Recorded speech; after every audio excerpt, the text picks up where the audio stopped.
everyone, and we're live. You're tuning into Cosmic Children. I'm your host, Kevin, and today I have a very interesting guest in the studio with me. So, I was introduced to this guest via a mutual friend, Mr. Gelchen from Homeground Studios, and when he told me about this particular individual, I knew I had to have it on. So, Mr. Jayefunk, could you please introduce yourself? Thank you for having me. I'm wondering what he said about me, actually. All the bad things. Yeah, so Jay here. I'm 29. I'm a musician and entrepreneur. Of course, I started out as a musician first, and have been based in a couple of cities before coming back to my hometown in Singapore. And I've started a couple of creative spaces, both in Singapore and Seoul at the moment. That's where I am. And yeah, I started my solo career as a musician just over a year ago. Okay. Yeah, because previously I was only DJing, or I was in a couple of bands throughout the years. Yeah. But finally, I started my own solo thing, and it's been very rewarding. Yeah. And I've seen some success, and so I'm still growing that. So let's unpack the initial start you got with regards to, I believe, DJing. Yeah. And you mentioned about being in a band. So what prompted you to start DJing? So DJing, right?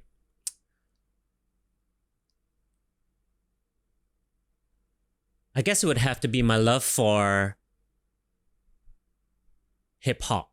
Hip-hop? Yeah. Okay. Any particular, because hip-hop has its own nuances as well. Yeah. Yeah.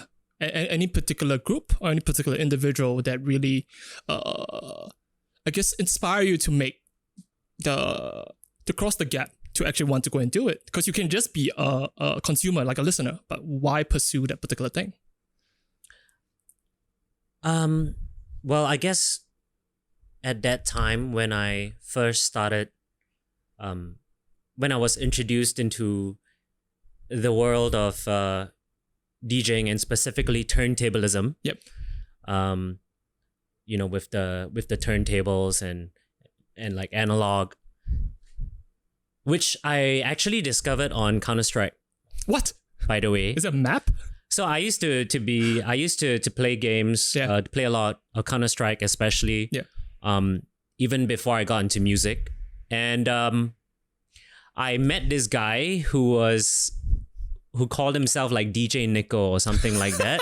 It sounds like a Counter-Strike name. Okay. Right? And so I made fun of him saying like, are you really a DJ? Like prove it to me or something like that, just for fun. And then he actually like hit me up and he was like, so yeah, I am actually a DJ. Yeah. And then I was very intrigued. I was like, wow, that's really cool. Like, I think he showed me his one of his DJ sets, like I think on YouTube or something. And I thought it was really cool. I'm like, can I learn more about it? I would love to have an introduction at least. And he invited me over to his place. Whoa. And he gave me an introduction into turntablism. That is cool. That was how I was introduced to this new world. Yeah. And actually from then on was how I discovered hip hop. Not the other way around, sorry. So it wasn't like, oh, I love hip hop and so that's why I want to learn DJing, right? It's more of like I was introduced to DJing and therefore you discovered hip hop. Along the way. Yeah. Because I learned that hip hop was one of the pillars of turntablism or DJing was one of the pillars, I think 5 pillars of hip hop, they called it. Yeah. And so after which I wanted to experience the other 4 pillars of hip hop. Beatboxing, MCing, breakdancing, graffiti. Yeah, which I did. So it was awesome. Could you paint a more accurate picture as to at what year was this in particular? Because I think it would give a clearer picture as to I can tell what you was what available. age I was. Sure. I was 15 years old. Okay. This year I'm 30. So 15 years back. So would you say that your encounter with this particular individual on Counter-Strike was purely accidental? Yes. Okay. Completely by accident, I was introduced to this whole new world. Yeah. And yeah, I couldn't have been more blessed to be able to meet someone like him. So real, so genuine, and he just had the love for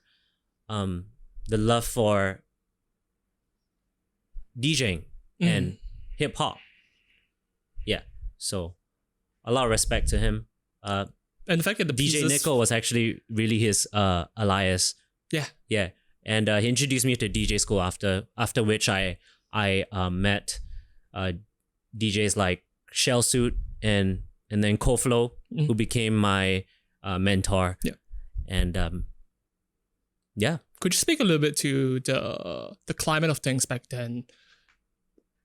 Yeah. What was it like to have your profession as a DJ? It was really popping back then. Popping in a good way. In a great way. Okay. Like this was my first, I would say this is my first taste of business. You know, I just created a really simple website at that time, like 15 years ago. Yeah. And I promoted myself as like a young DJ. Right? Or like a teenage, pretty much underage DJ, right? Yeah. And somehow that took off in terms of like freelance gigs, like colleges, or just random private parties. Yeah. Organizers would hit me up and would actually pay me to DJ at their event. Sounds like a blast. Yeah. And it's all because of the website.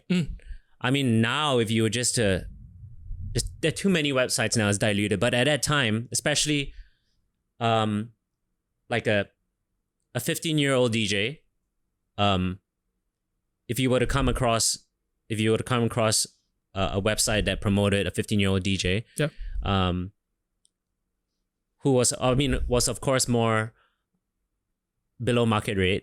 So it's also very affordable. Yeah. So it's like, why not give this guy a shot, right? Yep. So I had, that was really my first paid. Yeah.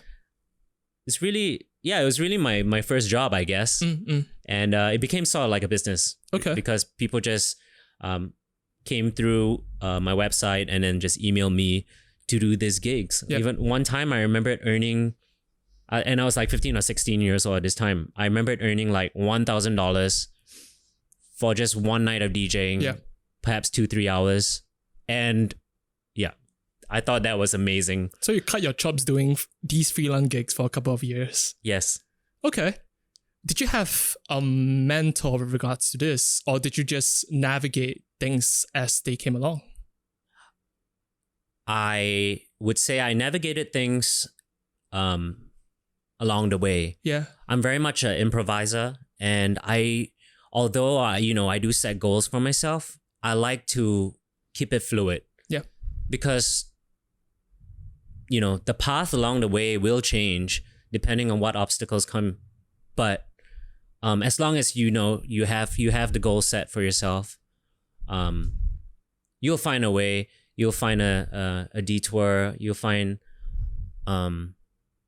you'll find a way. If there's a mean, there's a way, right? If there's the means, there's a way. So in talking and conceptualizing about the bigger picture, which is music, has it always been the goal in mind to be a solo artist, or was the next step after your DJing to be part of a band, to learn more about it? Could you speak to that? Right. So at that time, I wasn't fulfilled as a DJ. It was tons of fun, right? I got to meet so many people, broadened my network. Yep.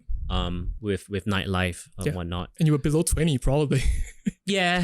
Probably. Yeah. Still underage. Yeah. So I experienced a lot of interesting stuff. Interesting things at that age, especially. But I felt, well, as a individual, I felt kind of malnourished. Interesting. Interesting choice of like words, my soul. Okay. My soul was like, my pockets were full, right? But my soul was kind of like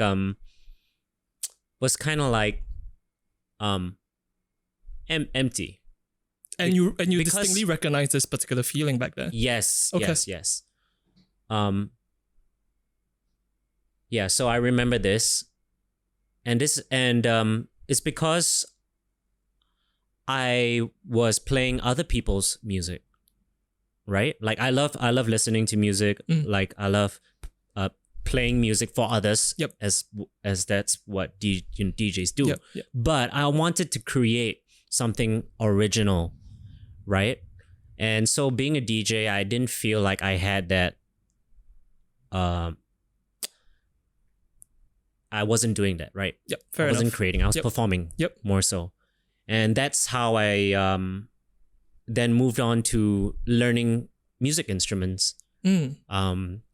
Picking up the guitar, also started practicing singing. Yep. Although, I hated my voice. I still hate my voice. Okay. But at the time it was way worse. It was like it was higher pitched. Okay. Okay. Okay. And so I didn't think I could sing, but I tried. Yeah. And I practiced. And that's when I kind of found my way into bands or duos. Yep. Where I would sing and I would play guitar as well. And in the process, writing songs, creating original, music. Yep. And so that was really fulfilling. And I started off at that time I was still really into hip hop. Yeah. So I started off actually with rapping, MCing. Yep. I remember it in school. There was this Korean guy who's like a really good rapper, actually. Yeah. And so he taught me how to rap. That's cool. Yeah. And I remember the first song I practiced was "Lose Yourself" by Eminem. Because 8 Mile and everything, he was amazing. He's inspirational. Yeah. And so that really started my whole journey into becoming like a writer. Yeah. Right. Yeah, because then I started writing rhymes, stories in rhymes, rap verses, stuff like that. And then after which, I mentioned before, I felt like I was limited by just words and rhymes, right? Or beats and rhymes, and I wanted melody, and that's why I then went into singing. Yep.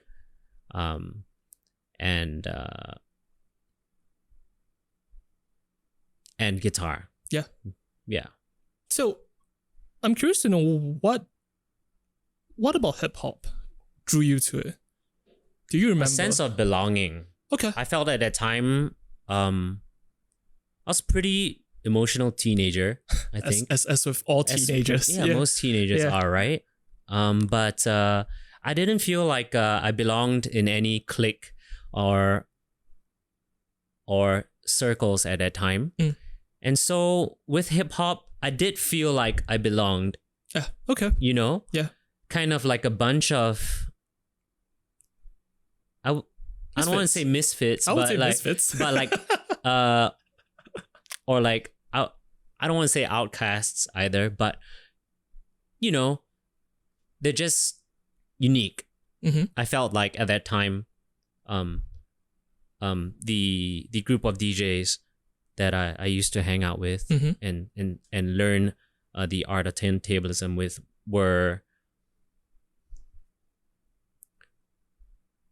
unique and uniquely like me. So yeah, I felt like it was nice to have a few other people understand me. Yeah. Yeah. At that time, that was how I felt. And I felt like hip hop united not just people from one city or one country, but like anywhere around the world. If you were a part of hip hop, and embraced the lifestyle, like you were welcomed internationally. It's like a common language, yeah. Exactly. And I really loved that idea and that welcomeness into the community that hip hop provided me. And this was in not just DJing, but also in breakdancing and b-boying when I was in that phase for a bit, or in graffiti, or in even beatboxing, all that. Like everyone's the same. Everyone in hip hop, they see you as family, almost. Yeah, you have like a mutual understanding that you could express yourself creatively and just be, at peace with yourself and those around you. Yeah. So I thought that was amazing. And the story of how hip hop started in the Bronx, like lots of people were just fighting and there was a lot of violence. And so they took this fighting and put that into like an art form, right? Or several art forms. Yep. And then they started like battling. Yeah. Like creatively. Yeah. And I thought that was amazing. Yeah. I've never been a violent person. I've always wanted just everyone to get along. I'm that kind of guy. Yeah. I hate conflict. And so I thought hip hop was an amazing way to just be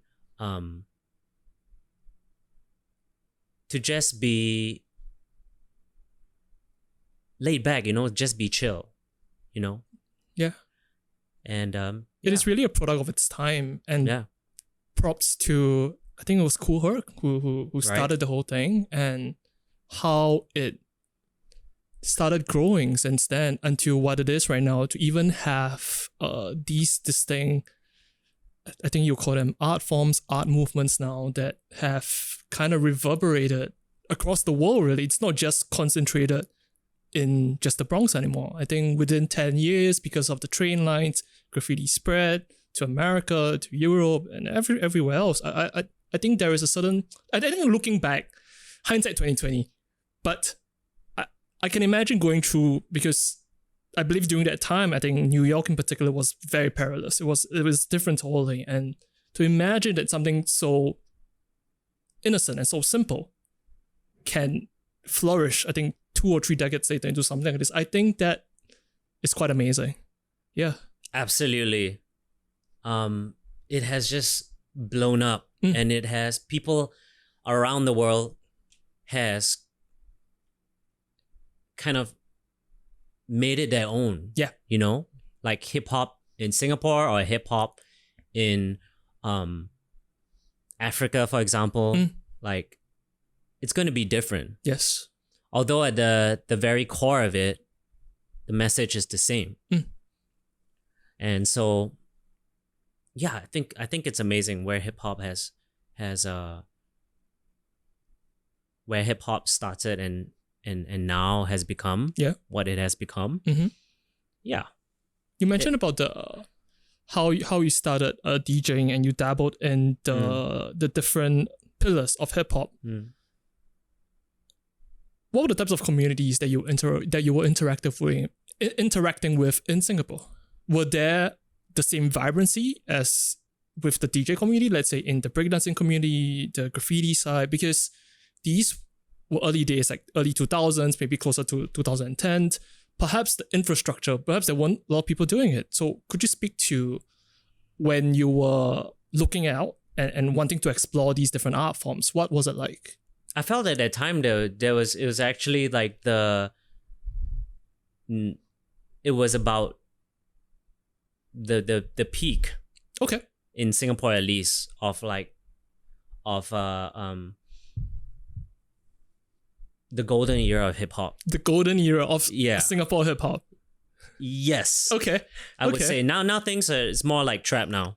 Okay. Trap music and that kind of thing. Yeah. But at that time it was more just feel good vibes, and you know, those 5 pillars. You would see them everywhere. Breakdance battles, beatboxing, lots of DJing, scratching even.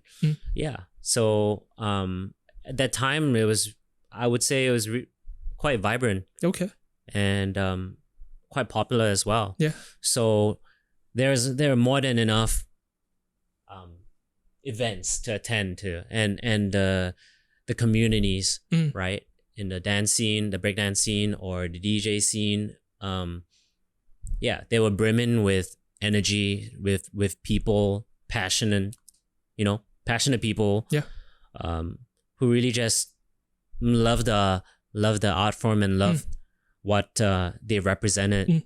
And which is basically unity. Was it more of you need to know someone to bring you into these communities? Because when considering about Singapore's positioning about, I guess, the arts and creativity, it's very difficult to imagine that there will be a hip hop faction or community or even family within the confines of Singapore, because that is so just worlds apart if you consider that. Yeah, it's so, I know. Yeah. You know, because Singapore, you know, is the way it is. Pretty strict. Controlled. Yep. There was a need for freedom and expression, and every human being, every individual wants to express themselves, right? They want to have the freedom to express themselves, and that is why I think hip hop flourished. Especially at that time when I got into it, all these individuals got together for the love of hip hop and started congregating and expressing and collaborating, and there's just this bond, this unity. It's also good energy. And this, exactly. At the end of the day, all I care about is good vibes, right? Good energy. Yep. Right? Yep. And that was what it was. Like, I remember in breakdancing, for example, at that time it was the Esplanade. Oh, there was a underground walkway. Yep. Yeah. Underground, like that was where the b-boys exactly. And so if you were a new b-boy, which I was, you could just walk up. Go over there, walk up to a group of other b-boys, and you could just introduce yourself, like, hey, can I join? Or whatever, like, or can I dance here, practice here? And mostly, you know, everyone would be down for you to join in, and would even teach you like moves or basically just hang out and talk. Like that was how it was, you know, they were like that. And I thought that was just so, it felt amazing. And it was so different from let's say going to like a Chinese ed kind of school, for example. Okay. Which I started off at. Yeah. It started off in. It's like worlds apart. It's worlds apart, you know? Yeah. Yeah. Like Nanyang. Yeah. From that to like dancing in public. Yep.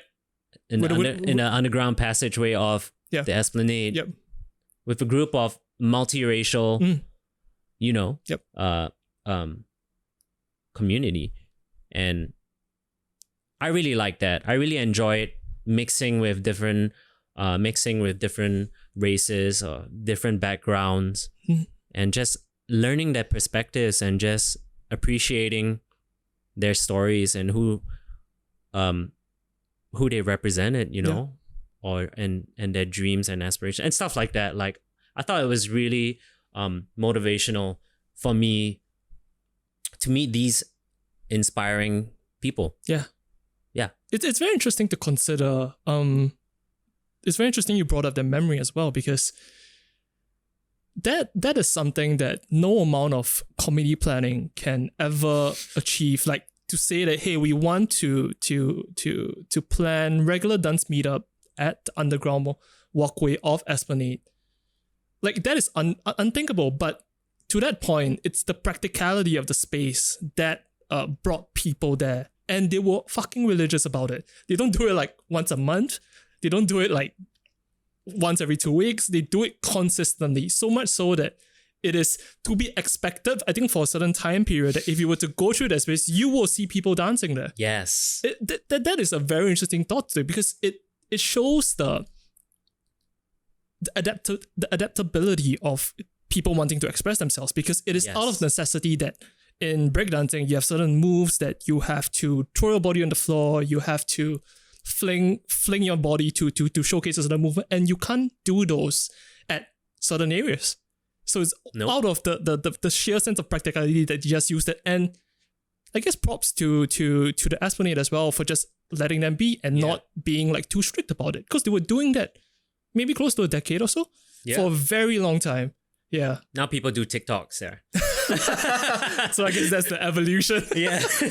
So to touch on the point of hip hop a little bit more, it's been X number of years since the very first Party by Kool Herc, and hip hop has grown to be this, I guess, this giant of an industry, really. There's so much, I guess, history to go with it. Yes. And various different pillars that we talked about. I'm curious to know about your perspective of the commercialization of hip hop, how it's being used these days as less of the historical, less of the interesting bits of the different machine, but more as a marketing term. Like, this thing is cool because it's hip hop, but when looking at the product itself, you know there is a disconnect, because you are aware of the history, you are aware of the struggles that people went through that led to this formation. What are your thoughts? Because I don't see this particular dichotomy changing anytime soon. It's always a push between the people who are really authentic about hip hop, and people who are just using hip hop as a marketing tool. Yeah. Well, first of all, I'm very passionate. I have a big interest in marketing. So I do not feel like, you know, people who just get onto hip hop because it is a trend, you know, or because it was cool, is bad. Like, I'm fine with that, because that, I think it's cool. Like, anyone who really just wants to be a part of hip hop, whether that is carrying out the same message as, you know, how hip hop started,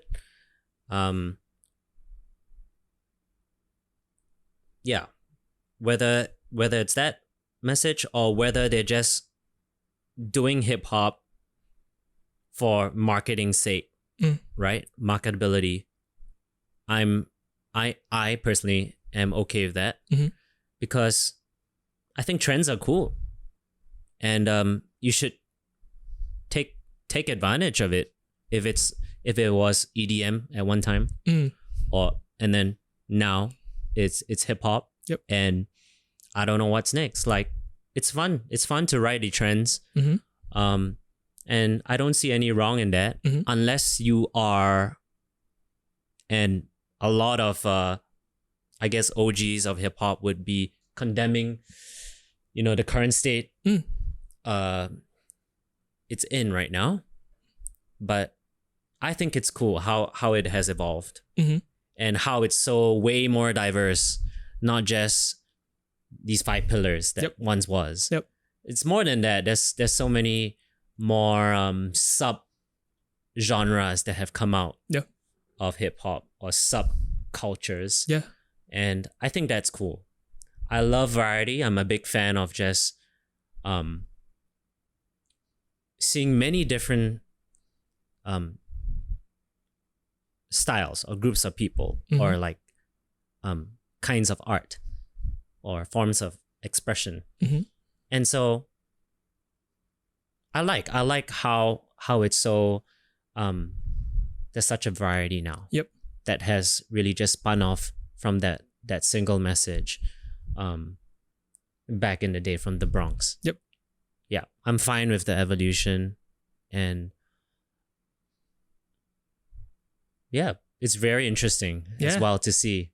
It's kind of boring to just see things in a sense stagnant. And I don't think things will ever be stagnant. We as humans are never satisfied. We want to experiment. We want to do it better. We want to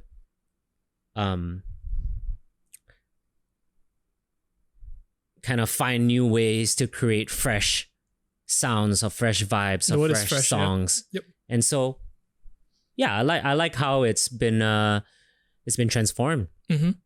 Yeah. One word really just to put it right now is that it is interesting. It's very interesting. Do you, on this particular topic, what are your views on authenticity then? Do you think that it would be important moving forward to recognize that?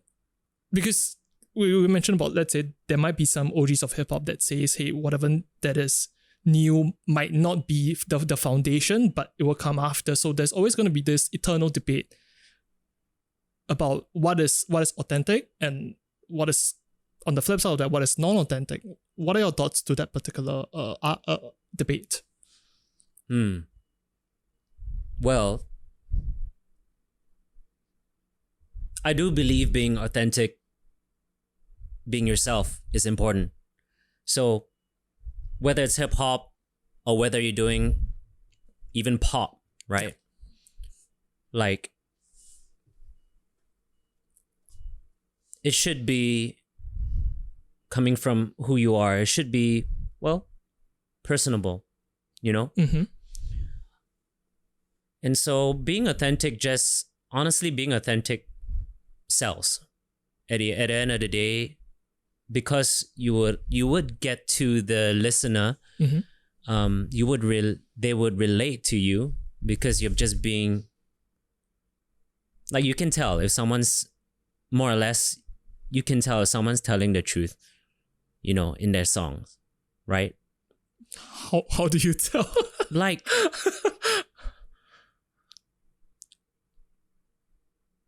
it's hard to explain, but I'm sure you have come across or listened to some songs where you felt like that singer was actually pouring his or her heart out to you. Yep.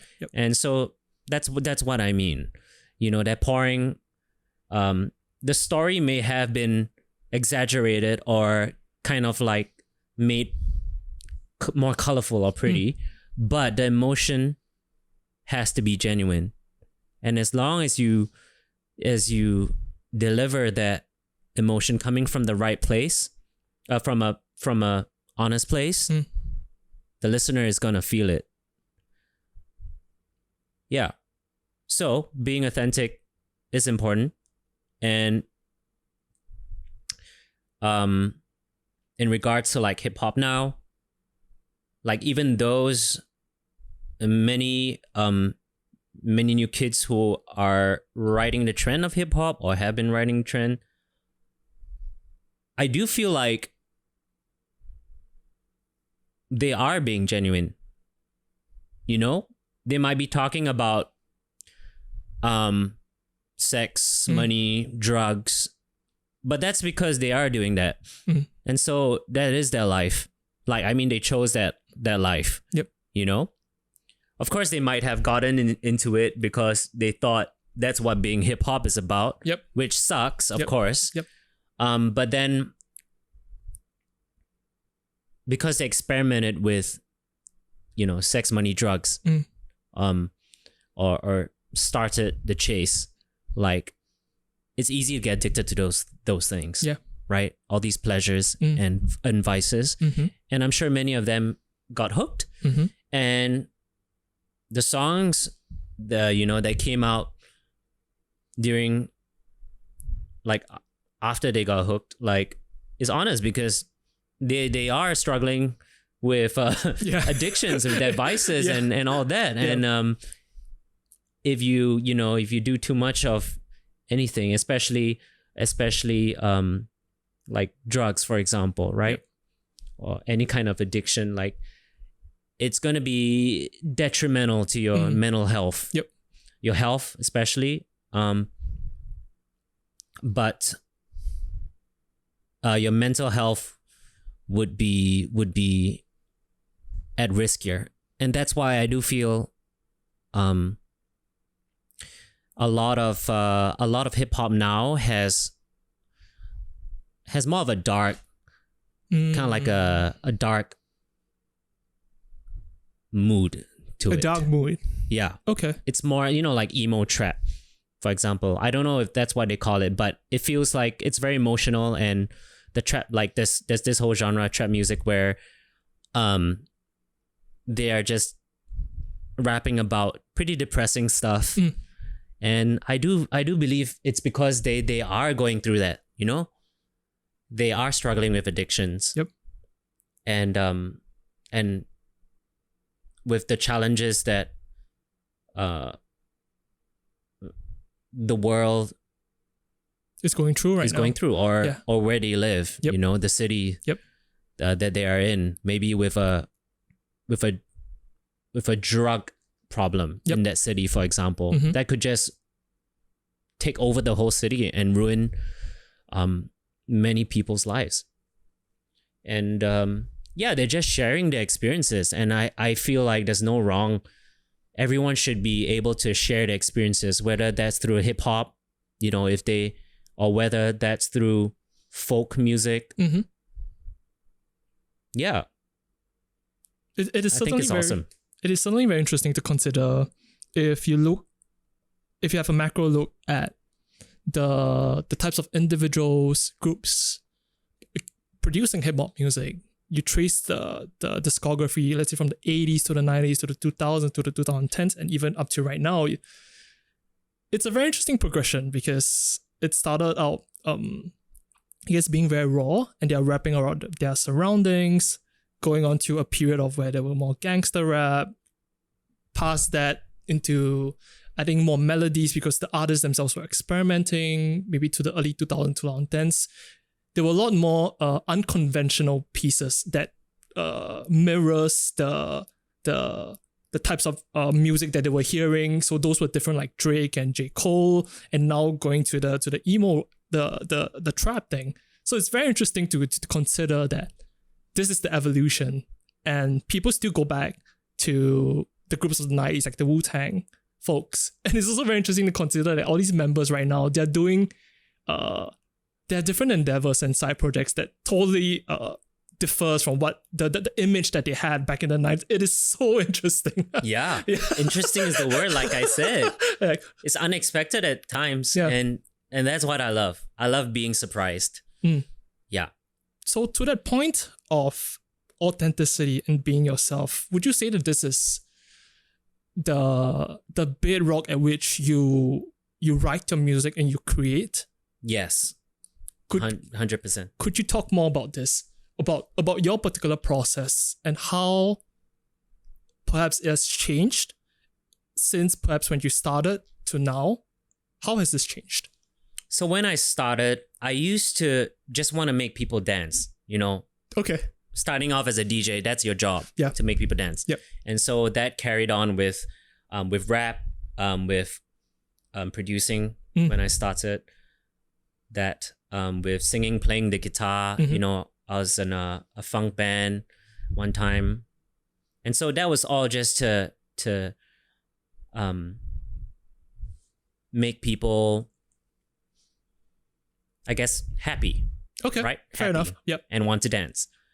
But then when I started my solo thing, only a year or so ago, I felt like it's not just about making people dance. It's not just about making people happy. You know? I felt like life is not just about chasing happiness.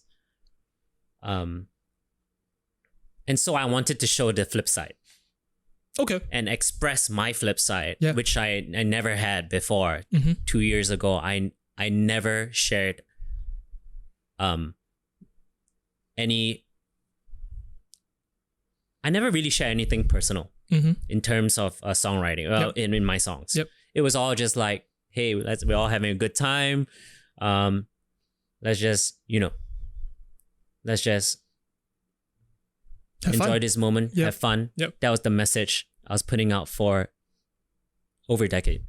And so 2 years back, I decided I wanted to share stories of times when I went through depression, for example, and addiction and things like that. You know, I felt like it was bottled up in me, and it was time for me to let it out, to express it in a healthy way, and that was through song, because that was my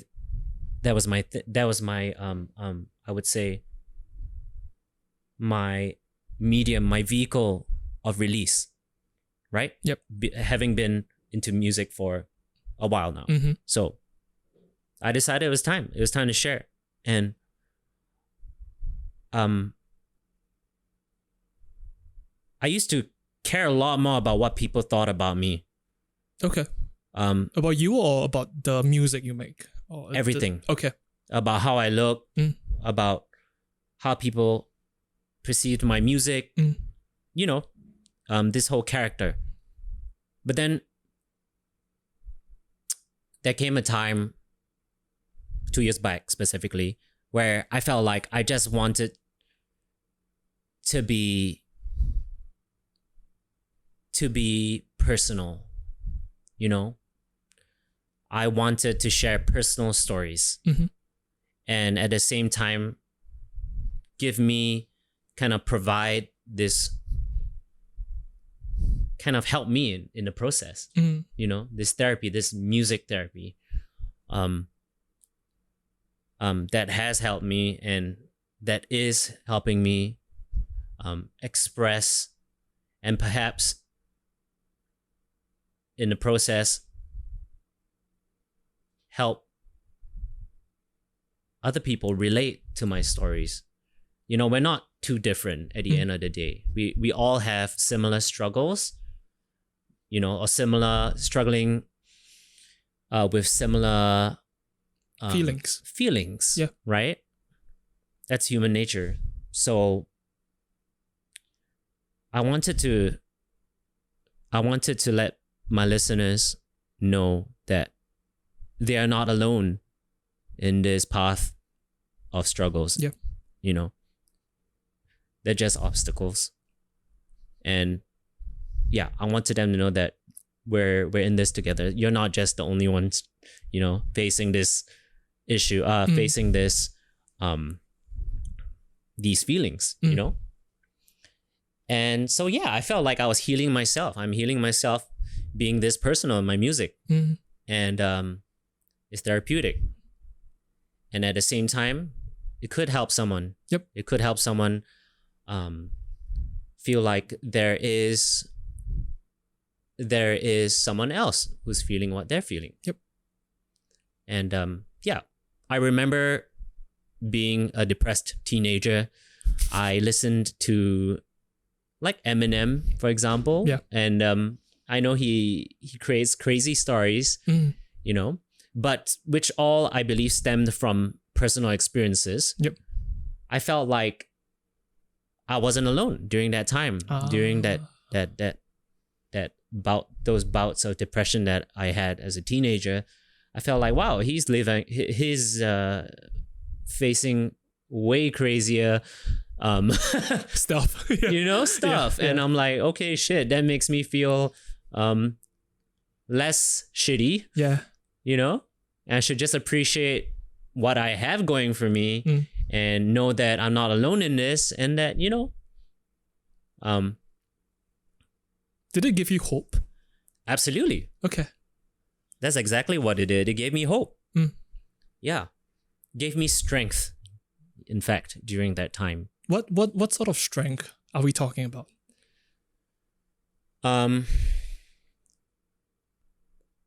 What sort of strength? When I listened to Eminem, for example, I felt like I wasn't an alien, because I've always felt like an outcast, right? Or just more of the weird one as a kid. But after listening to him and watching his music videos, like, he was super eccentric, nonchalant, really. About, and just straight up and brutal with his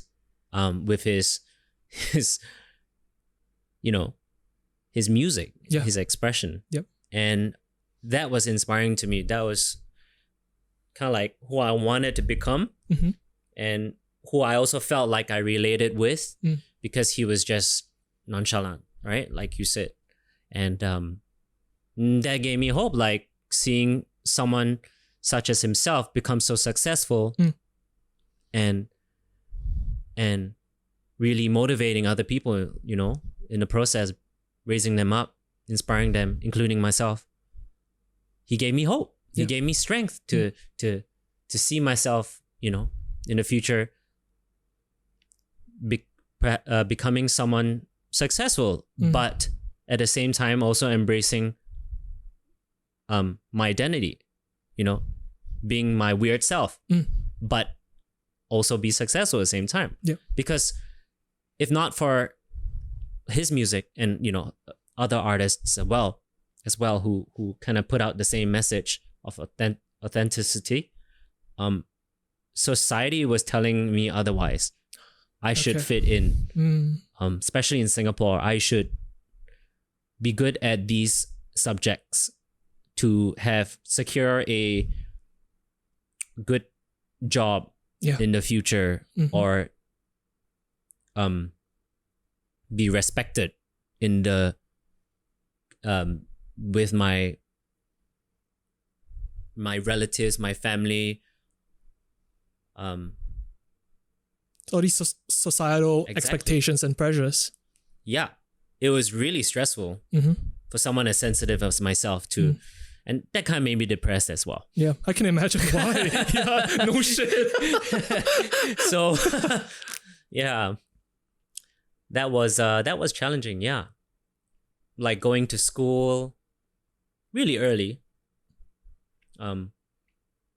After school, staying back for remedial, coming home, having tuition, then doing homework, and then it repeats the next day. Yep. That was very depressing.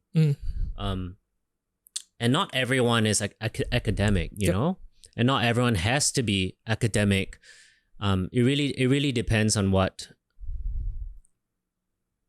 I guess, what you like or what you're good at, right? You should do more of what you're good at, I believe. Stick to your strengths. Of course, open yourself to all sorts of learning or experiences.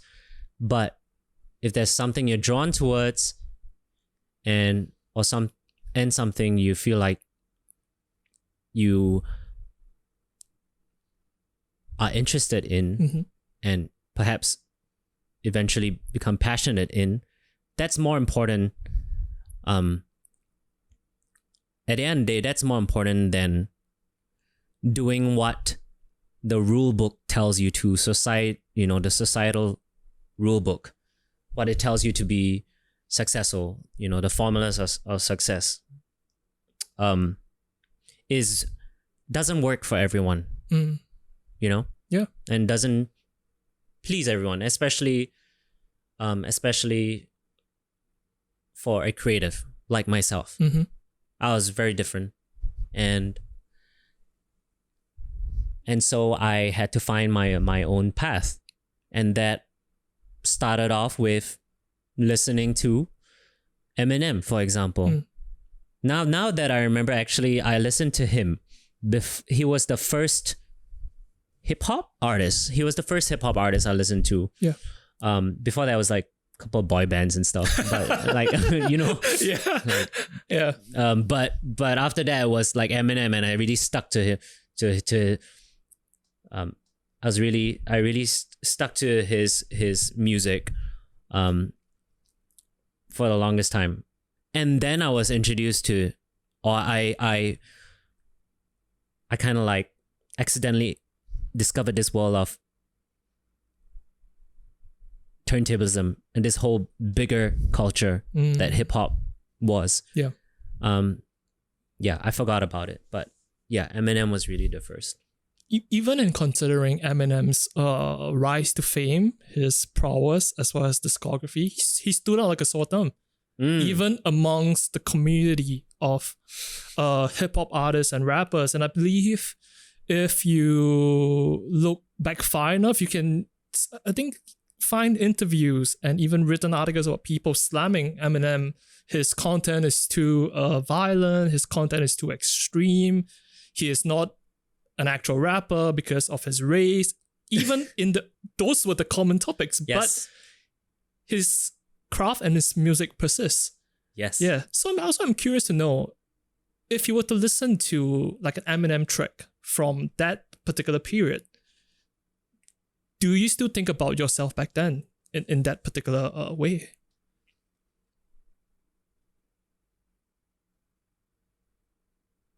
Yes, I believe songs take you back to a time where, in my case, for like Eminem, for like his song Lose Yourself, for example, that's when I watched 8 Mile as a kid.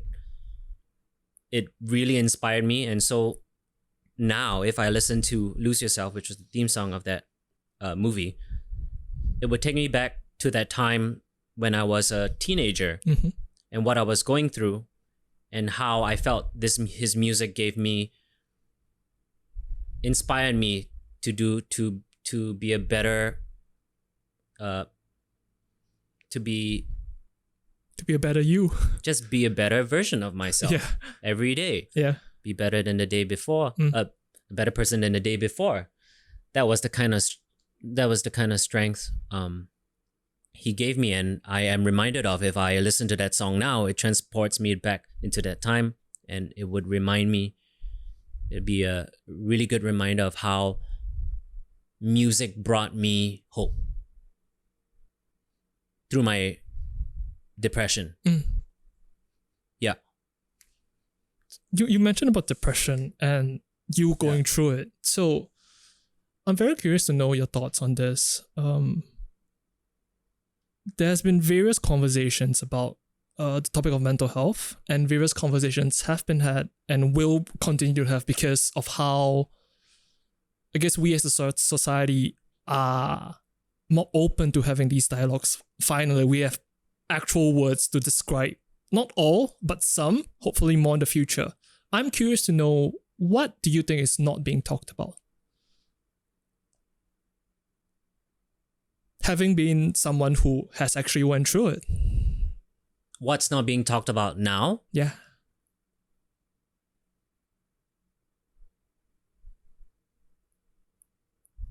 Well, right now, I think there are a lot more initiatives, a lot more support for mental health. But I do believe, and this is something I feel like I would have benefited from, if I was taught this in school, which is teaching about mental health in school. I think it's important to educate the youth and not just the youth, but also their parents Mm. on how to create, to the best of their abilities, a healthy, relationship, family relationship, and to support one another and be open, and to be open to forms of expression, or feedback, what your kid, your children are experiencing, Mm-hmm. how they truly feel, what they're more In tune to the subjects, or maybe none of the subjects, Mhm. even, I think it's very important to share your feelings, especially as a teenager or as a kid. You should be able to share your feelings with your parents, and I don't think I personally didn't share a lot of what I was feeling with them, because I guess I didn't want to bother them to an extent. Mhm. And also I felt like they wouldn't understand. And so that's really the important point here, that parents should try, and perhaps they're professionals that can actually teach them the tools to allow, teach them how to make their children feel safe, or even to facilitate discussions, really, about such things. Facilitate discussions, which hopefully can help families be more open to sharing, even with not just kids sharing about their struggles and their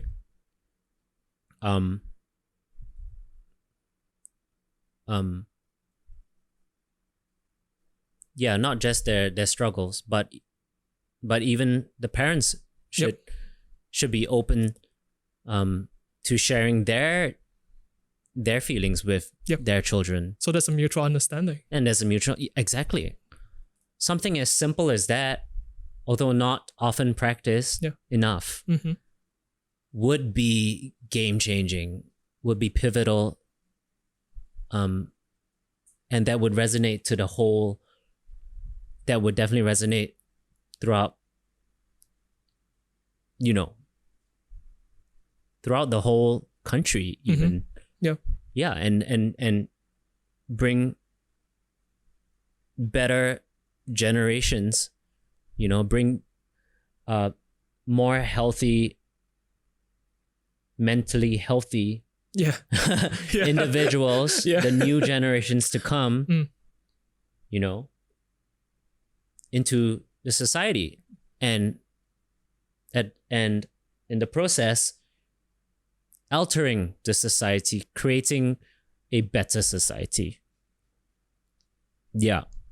I do agree with you that I feel that as the fundamental needs of, let's say, a society like Singapore is being taken care of, we have the ability, some may say privilege, luxury, to start working on these particular issues, because if not, we'll just be repeating the sins of the past generations. And kudos to the past generation for, I guess, sacrificing their lives, because they valued a certain sense of pragmatism to actually build out the foundation. So, and because of the internet and anything that we want to look up, we can just look it up in 2 clicks. I think that will facilitate a lot more conversations, a lot more information, even knowledge, really, to know about what you're going through, that there are other people going through. You're not alone. I do think that this conversation will be one of the more important ones, perhaps for the next decade, because it is being mentally strong, although unfortunately not emphasized when I was going through school, and it seems like from you as well, it's a fundamental necessity, really. Yeah. So to bridge up from there, I'm curious to know, what does being mentally strong or mentally healthy, what does that mean to you? To be mentally healthy, what it means to me is to express yourself, not to bottle up any emotion. Of course, don't resort to violence if you do feel mad at someone or something, but to express yourself in healthy ways. And for me, that's through music. For some others, it might be through exercise or even gaming, you know? It's a great stress reliever. Yeah. So you have to express yourself. Nothing good is ever going to come out of suppressing your emotions. Nothing. It will just make you more miserable when it really reaches the limit and you explode. And you're also going to make others around you miserable at the same time when that happens. So you have to express yourself through whatever means that is unique to you. Yes. And that alone is, I think, the most fundamental thing you can do to take care of your mental health. So that is really the crucial first step. Yes. To learn how to express yourself, the good and the bad, I assume. Yes. Yeah, so not just the bad parts, but even the good parts like gratitude and kindness and compassion, stuff like that. Yes. I'm curious to know, how do you envision, or how do you envision your depression? Do you see it as an individual? Do you see it as a cloud? Because when looking at your music and your craft, there is this it feels like there is this specter that is common in your music videos. So I'm just curious to know, like, when going through depression and even up to in 2021, have you ever thought of how you envision it? Like, what is it to you? Like, is it something that you have overcame? Is it something that can even be overcome? Yeah. Yeah. I feel like depression is my shadow. You know, it will never leave your side. It is the devil on your shoulder. And everyone has a dark side. And that they should acknowledge it. They should listen to whatever your dark side is saying or wants to tell you. But should you choose to accept what they're telling you, to do, or who you are, or their beliefs, you have the choice to agree or disagree with them. But let them speak. Let that inner voice, that inner demon speak. And just acknowledge it and choose the better voice. You have the devil on one shoulder, you have the angel on the other shoulder. It's up to you to decide who you want to listen to. And I want to let people know that they shouldn't ignore their dark side. They should embrace it, acknowledge it, and remain calm, of course. Do you think that there is a benefit to this dark side? I think it creates really cool art, really fucking cool art. All the dark stuff, all the negative emotions or experiences that one goes through if you're an artist or creative. I feel really it creates very moving pieces of music or visuals. Because it's relatable. And is so relatable because it reminds everyone of their dark side. Or negative emotions or vibes that humans go through. And I always find that very moving. What has helped you in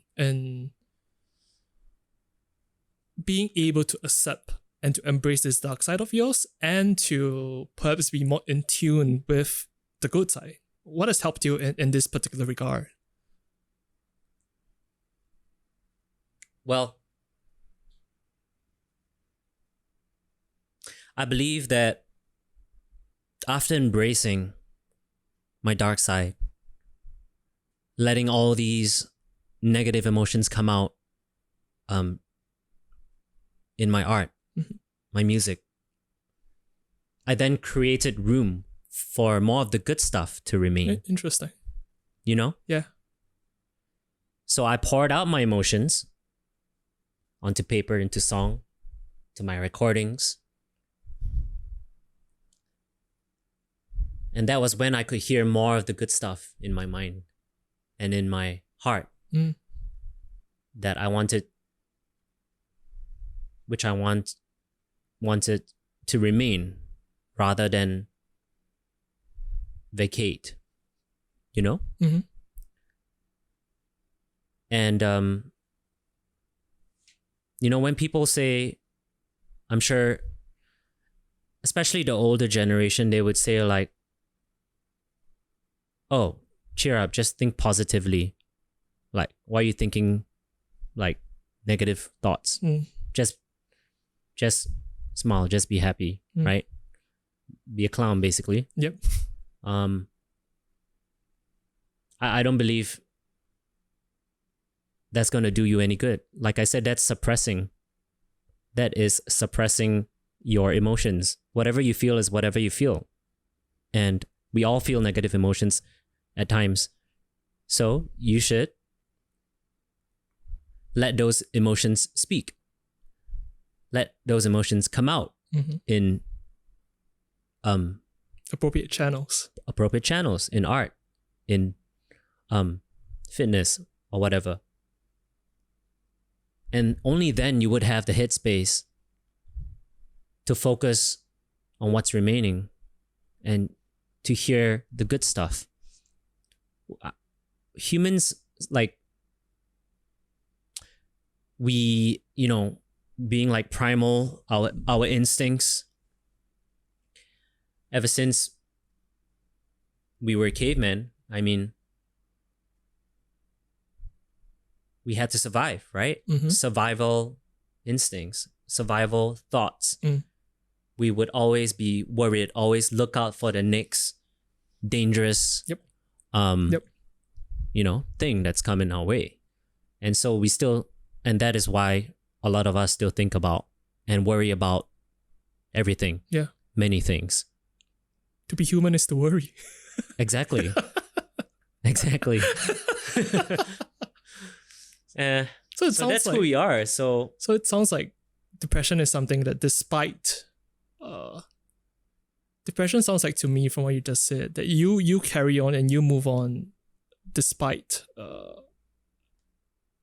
encountering and going through and even embracing the both sides of this particular balance, and to find really equilibrium with the positive and negative, because it's always going to come. The negative is always going to be the louder voice.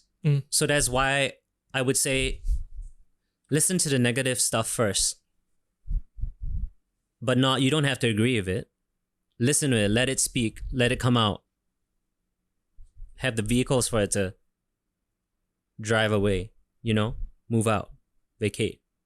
And then you would hear the quieter voices, which are usually the calmer, more positive thoughts. And also to recognize that these two parts are you as well. They are you. Yeah, you and I, they're everyone. yeah, humans, right? Indeed. I'm curious to know when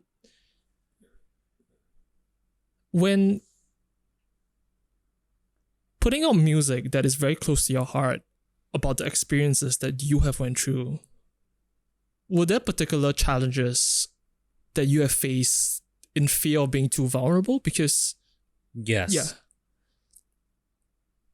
there were challenges.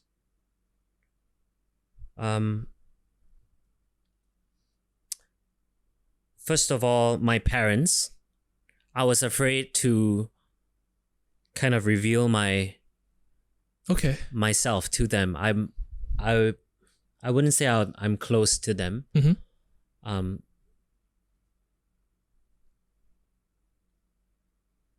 So yeah, I was afraid to worry them, because my mom can be a worrier, like all moms, and so yeah, I didn't want to bother them, and I didn't want to scare them because I really went out full force with my song, my music videos. Like I sweared, I spoke about sex, drugs, all of those stuff, alcohol, even, like stuff that I was told not to partake in, and so I was afraid for them to, well, I guess to find out to an extent. And not even them, for my extended family, even my relatives who I guess wouldn't agree or don't agree with me pursuing the arts. It was just a little scary, putting something so vulnerable out and being judged, especially those that are by people you close. know. Yeah, close. Your parents, like who raised you. But at the end of the day, after putting it out, it just felt so good letting it out that it was worth it. It was worth it. And then actually having listeners, DM me on Instagram. Quite a number of them, they said my music, my songs did help them, relate. Did help them feel less alone. And that really just meant, even if it was just one person that said that, it was worth it, Like I made an impact to that one guy. Yeah. Yeah. I was looking through the comments on one of your music videos, and you were so consistent in replying to them and I guess engaging with them. Has this personable level of engagement, is this how you've always been with people who follow your music, even before the change in persona? Is this how you've always approached the topic of the fan and the creator? Yes, I've always tried to treat them as how I treat my friends. And I have been told before to, well, not be too personable and not be too available. Interesting. To an extent, I can see why. It just, like, like celebrities or really famous people, they don't reply every single fan. I mean, because it's very it's almost impossible. It's too much, right? Yep. But I believe of someone like me, like just like indie artist, like I have the opportunity, I have the pleasure to to be able to reply every single one. I have the capacity, and so I believe it is my duty to do so. And I mean, I do enjoy connecting with my listeners, so I think it's important. It makes them feel. A lot of them have were surprised, were shocked to see me actually, reply them, to even have conversations with them, or chat with them about their problems even, and offering my 2 cents, if they asked me for advice. And that has been really very clear to me that what I'm doing is good. I'm not saying that I'm creating, amazing art or anything like that. Not even close. It's just that I am adding value to someone's life, to my to the lives of my listeners. And that is more than enough. Because first of all, it's already a form of therapy for me, music therapy, to pour my heart out into song. And the bonus is I get to improve people's lives, whether that's through relating with them, kind of soothing them, you could say, and at the same time also entertaining them. A bit of both. Those the 2 things just make it so worthwhile. Yeah.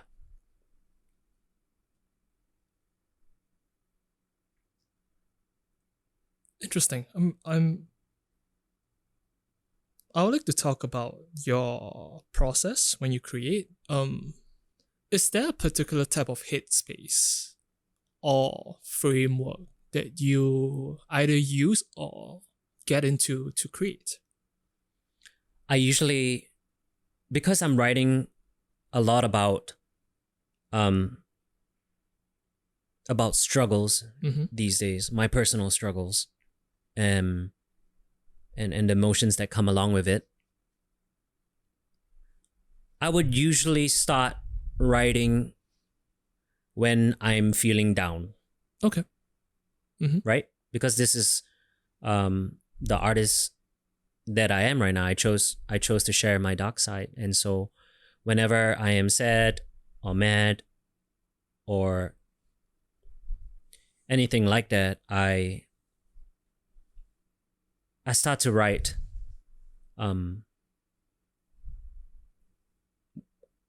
either words, either concepts, themes, melodies, anything that you can find in a song, all the elements. Yep. They would just start appearing, coming out in my brain. And then I would choose to externalize it. I would choose to pen down a couple of lines, write lyrics there. Or I would choose to produce a progression, a chord progression, or a drum rhythm, a drum beat. And then what I would usually do is put those two, the words and the instrumental, together into a demo, a very, very raw demo. And then I would then take that to a producer and then work with him in executing the theme that I have in mind, the message that I want to put across, and leaving all the technicalities of making a good sounding song. I leave that to the producer. And and of course polishing up my lyrics as well. I leave that to to the producer if he writes, or to a writer, songwriter, to polish up all this rawness that that would be on my demo. And at the same time, while doing so, I think a lot about the how marketable it is as well, because I want to reach people. I want people to listen to my music, right? I want to touch their soul. I want to actually just reach the right people so that they find me relatable. And so I think about marketing a lot. Once I have the demo, I bring that to my team, producer, songwriter, and I work with them, and at the same time throw ideas, like marketing ideas, during the session. And what I always try to achieve is doing it differently, doing the song differently, whether that's like a weird song structure or like a 1 minute song, or like just doing something different that you wouldn't, or you haven't heard before, or at least not on the radio or mainstream. Like I love disrupting. Yeah, so I love just surprising my listeners, or surprising people, because that's how you stand out. And it's fun at the same time, it's fun to kind of I wouldn't say prank people, but it's kind of like that, like when you throw a curveball, or not a curveball, but like do something shocking in, let's say, your song. You like at the start of your song, you just start off with like a scream. Oh God! Right, then that would like capture the attention, right? Of course, you don't just do it for the sake of doing it, but it's actually still within that theme that you have. Maybe that scream is about. For a song like that starts off with a scream, might be about throwing a tantrum. Let's say, as a kid, all kids, they throw tantrums, but as an adult, you're not allowed to behave that way. But sometimes if you are if you are like really pushed to the limit, whatever you're going through, you might end up throwing a fit or a tantrum. You just never know. Just same energy. same energy. So rather than, I guess, throw a tantrum in a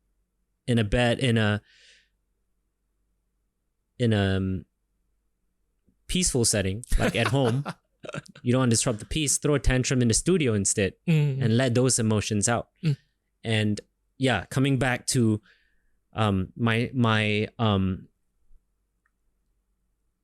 thoughts on marketing while writing the song, that has been very, very important, and it's always very distinctive for me to include that in the process of writing music.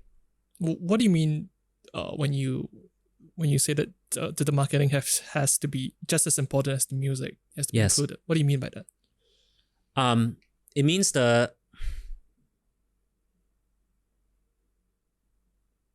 or if you have an example in your discography, that will help. Yeah.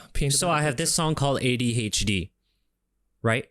And it was about my ADHD.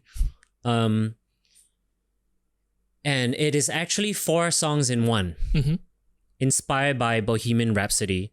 And at that time, it was a very weird, at first it was very disliked song. at that Bohemian time. Rhapsody. Bohemian Rhapsody, before it got famous eventually because of its weirdness. Yeah. Exactly. Yeah. I loved it because it's just like, it was like almost a personification of someone with multiple personality disorder, or someone who's just going through a flurry of emotions. It took you on that roller coaster ride. I've never really considered that song as 4 separate songs or different songs pieced together. Huh, interesting. Okay. Oh no, that's not what I meant. But the song that I created it's basically a 4 song in one. Okay. Thing. But Bohemian Rhapsody itself is one song. It just takes you on a it's ride, a journey, whole journey, which I loved and so inspired by, and his movie as well. So I wanted to do something different, not just the usual, like, oh, it starts off with like the hook or the chorus, and then there's a verse, then there's the chorus again, then maybe it's a breakdown, and then chorus, and then end of song. Like Jason tells me how formulaic these things can get. Yes, music making, yeah. Yes, so it works for some, but it might work for me if I forced to follow the conventional pop structure, but it's just not me, not who I am, not what I enjoy. I enjoy doing something different every time and experimenting, and through these experiments, push the boundaries of my art, of my music, and feel more fulfilled as well, discovering new sounds, new styles. So this song ADHD, which stands for attention depression, hit and dip. Yeah, it was basically based off my experience living in London. I was there for about 2 years, and I was DJing almost every night. I was DJing for this X Factor group at one point. What? Yeah. So it was a really wild, brushing, really just, meeting celebrities, UK celebrities, and never out of booze, never out of anything you can imagine. Party favors. It got me into my most depressive time in my life, to be honest, because at the end of the day, at the end of all the lights and bass and party people, I felt really alone. And I wasn't creating at that time. I didn't have the energy. I was just exhausted with all of this party life that I was neglecting what I now understand is so important to me, which was expressing myself. I was basically, just DJing other people's music at that time, and I forgot who I was to an extent. I was just playing character. So that just got me feeling really empty at that time, and so I wanted to create a song that represented my emotions, which was all over the place, right? When I was partying, it was like, in the moment, it's like pleasure, right? It's super high. It's just, it feels good at that moment. But then the next day, there's to come down, and it sucks. You feel like 180, just down there. And so with my song ADHD, starts off with attention, which represented me seeking for attention, in the whole party scene in London at that time. But then, which brings me to, so this ADHD attention brings me to the next part of the song, which is the depression phase. And because I was just seeking for attention, I became depressed because I was empty at the end of the day, just seeking to be someone who was popular, for someone with a addictive personality like me, it was really dangerous. I would I can safely say, for me to have experienced that much freedom. Coming from Singapore, since Singapore is not as free as like Europe, for example, you know, you get a lot of freedom, and with freedom comes responsibility, which I had none of at that time, and went to the extreme end, and just so I lost myself. And so I grew depressed. And then that brings me to the next part of the song. There's ADHD, so that was hit. And so when I was depressed, I wanted to numb the pain or escape the pain, and so I hit all of my vices that, you know, that I had at that point, just trying to numb the pain, numb the sadness. And then that brings me to the last part of the song. This ADHD. D would be dip. And that was, thankfully, me coming to the realization one day that I wanted to dip out of this situation, the rut that I'm in, the lifestyle that I'm in, I was living, and didn't realize at the time. I had to come back to Singapore and speak to a good friend, one of my close friends, to realize that I wasn't happy. He could tell that I wasn't happy, although I was popular and I was successful in the eyes of many during that time based in London. I wasn't happy. And for a friend, any friend who cares about you, a close friend especially, like they only care about your happiness at the end of the day. And I'm thankful that he did. And that was what he pointed out. And being in a situation, being in a rut, you sometimes don't realize that you are in a rut. You don't realize you're in a bad place. Yep. You become comfortable being uncomfortable. And that was where I was at. And so I'm thankful that I realized that, thanks to my friend, and I had to dip out of that situation, you know? And that's what that song represented. It would be very difficult to represent this whole journey of what I experienced in a normal song. Yeah. Do you know what I mean? Yeah. Because a normal song would generally sound the same. Yep. From the start to end. So I wanted to take people through this roller coaster of emotions that I went through, but in one song, you know? And that's what I tried to do with my song ADHD. Each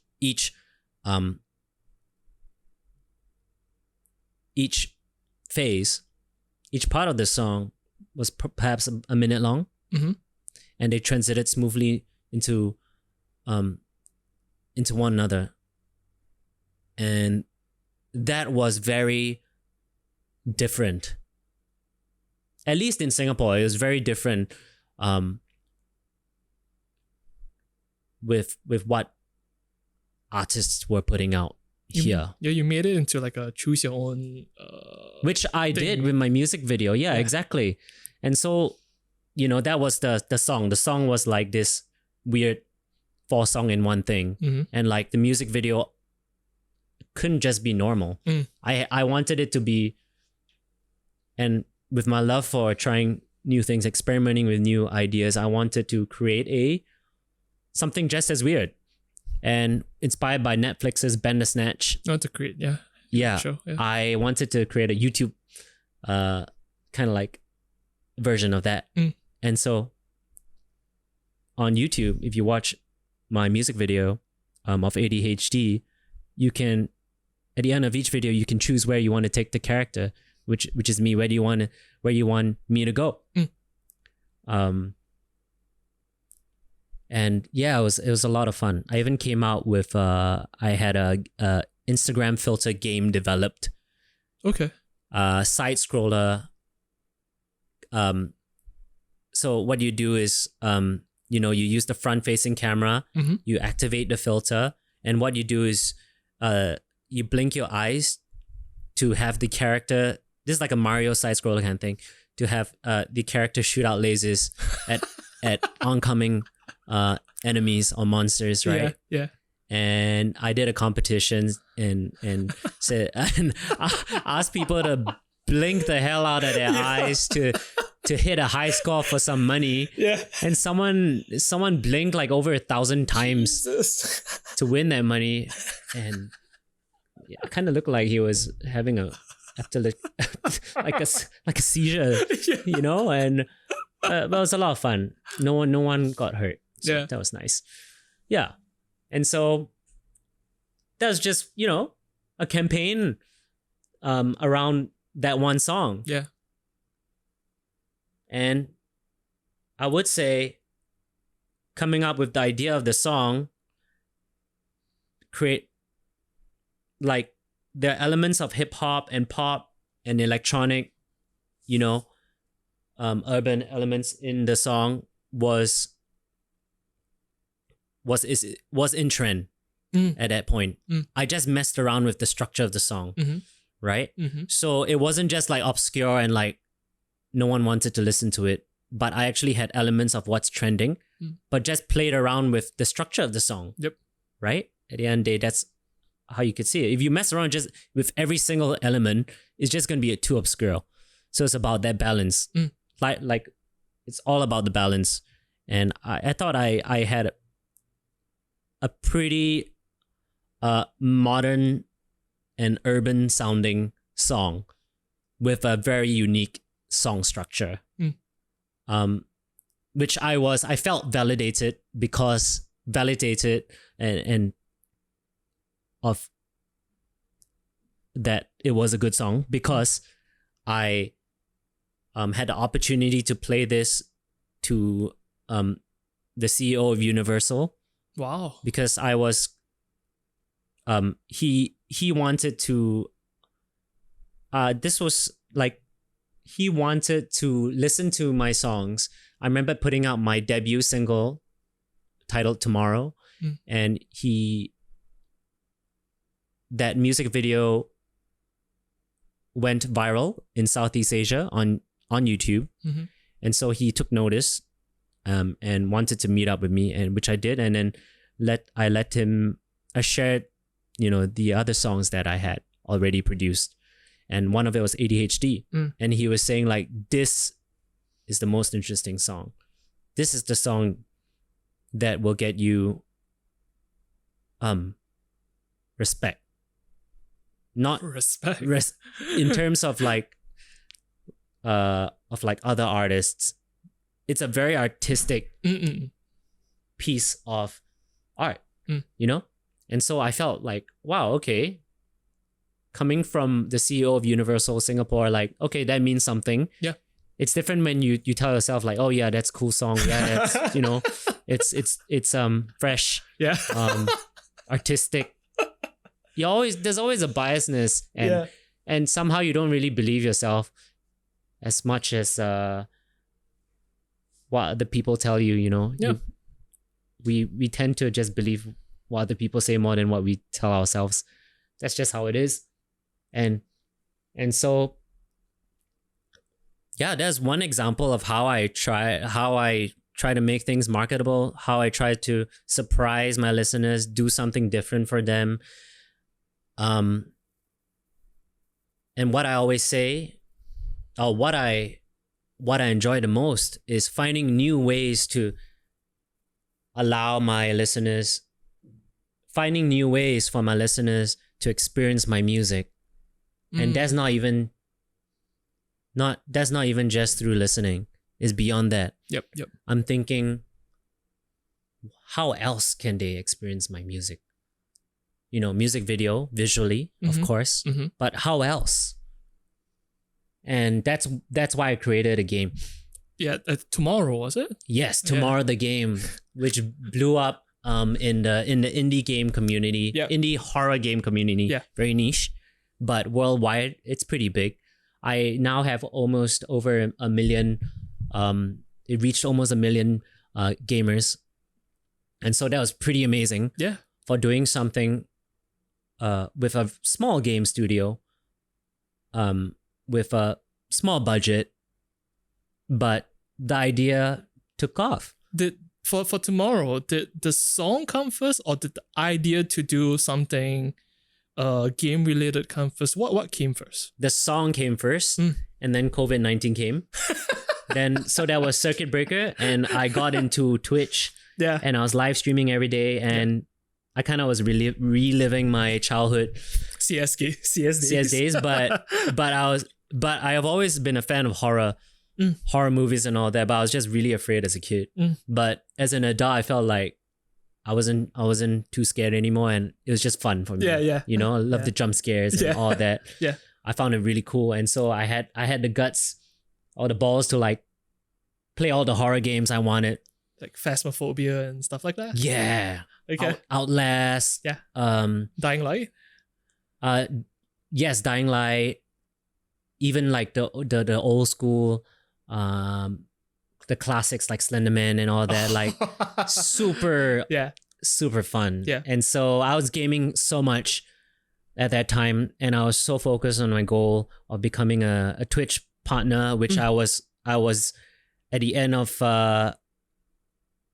nearing the end of circuit breaker. I was offered to become a Twitch partner, but then it came out of lockdown, and I decided to just focus on other stuff because I wasn't just stuck in my in front of my computer anymore. Actually, I bought a computer for circuit breaker just to game, because before that, I didn't want to be distracted. I want to focus on business and other stuff in the real world, physical world.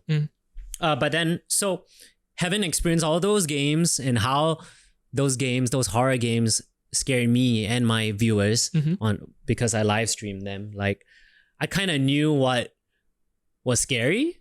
Yeah. And what was fun. And so I took those ideas, those scary experiences I had during as a horror game live streamer into my own game. And at the same time, inject my song into it was the debut single Tomorrow. Game is also called Tomorrow. So that song, I brought in elements of the music into the game. So basically, my song starts playing, elements of my song starts playing when the monster, when the monster starts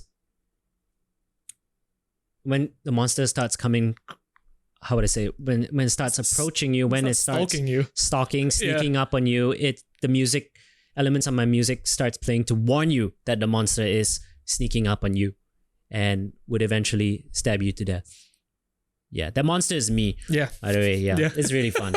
It's really fun. I love being a monster. It's a great stress relief. It seems that you're able to move fluidly between these different mediums that might seem a bit daunting to some individuals. Have you always held this particular have you always felt like this was a particular challenge that you just wanted to take up? Because for like a music artist, let's say if you do the conceptualized marketing for, let's say, the song, I would imagine like the furthest one could probably think is to do a certain type of marketing collateral, but you had the idea to do like this particular game, to spend hours, effort, and even headspace to conceptualize it with another team. That is pretty dope. Yeah. So what do you think about yourself drove you to take on these particular challenges? Yeah. It was fun, man. Okay. Like at the end of the day, it's just a lot of fun. And it's they're all my interests. Games, videos, like music videos, all things that I love. And so I want to experience, and I want to put myself in and create experiences for others, So I'm not doing it just for the sake. I never do it just for the sake of marketing. I do it because I enjoy it. I enjoy it. If there's this rule where whenever I make a song, whenever I think of a marketing campaigns around it, I want none of it to be boring and to be the same. If it bores me, it's probably gonna bore everyone else. So I want to like surprise myself and make it fun for myself by giving a new experience, a new way to experience the song, even if it's something as different, something as far fetched as a game, for example. Like that is exciting to me. And so yeah, if I'm bored of my own stuff, like I don't want to share that. I don't want to waste people's time. I don't want to bore them. There's so much information out there. There's so much media out there to consume. I don't want to be another carbon copy, or I don't want to be another spam song, spam music video for someone to watch and felt like they wasted like 3 minutes of their life listening to or watching. Like, you know, I want them to feel entertained. I want them to feel inspired.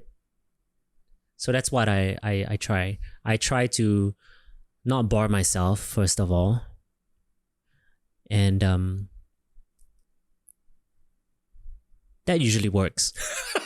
Because I am very much less of ADHD now, more ADD.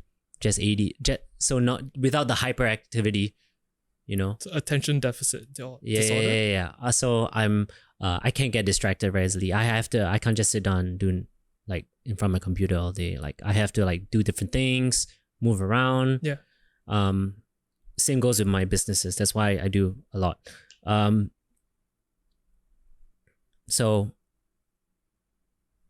yeah, I mean, is there a reason why you play you're always the consistent character within your music videos? Like the clown? The clown. I think in one of your music videos you were the janitor and you were the individual, the main characters. Is there a reason why it's always you and not like someone else? Oh, that's a great question. I never ever thought of getting someone. I've never ever thought of getting someone else to. Maybe I should. Interesting. That's interesting. Thank you for your. So it's always been I never when you're thinking about the music video, when you're storyboarding, it's always you. Oh, I'm gonna play this. I felt like that's just the most personal. I guess I just want to be so personal that it's just me, all time. Okay. But it could be interesting too if it wasn't me. You know, in the future I'll look into that. But first of all, logistically, it's easier. It is. Second of all, it's more personable. It's more personal, and thirdly, it's also quite a lot of fun playing characters, which I've always enjoyed doing. So yeah, those three reasons are why I've been doing it. Yeah, doing it this way. Yeah. Yeah. For the music that you have been creating, you have worked with various collaborators as well. I think one of them is Bless 7 Up. Could you speak to why you have been working with them so long and what's your relationship like with them? Because they seem to have been producing your music videos for, I think, for the most part. Yeah. So what in your opinion is the importance of finding, I guess, the right people to work with and the right individuals to form a team? Because you spoke about working with producers, and I can imagine an individual only has so much time and so much headspace, and you have to create or to even have the creative vision that you have to do so many things. You need to work with different people and work with the right people. Yeah, so in regards to working with Bless 7 Up, ever since we worked together on the first music video, which we pulled off in like one night. Jesus. If I'm not wrong, yes, just two of them and one of me. And that was the music video that went viral in Southeast Asia. I from then on, I knew that they were capable of, on an international level, they had the skills of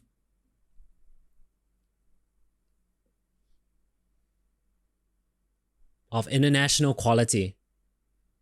You wouldn't, for someone who's outside Singapore watching the music videos that they produce, they wouldn't say like, oh, it's a Singaporean production, you know, because there are other music videos which are not as polished.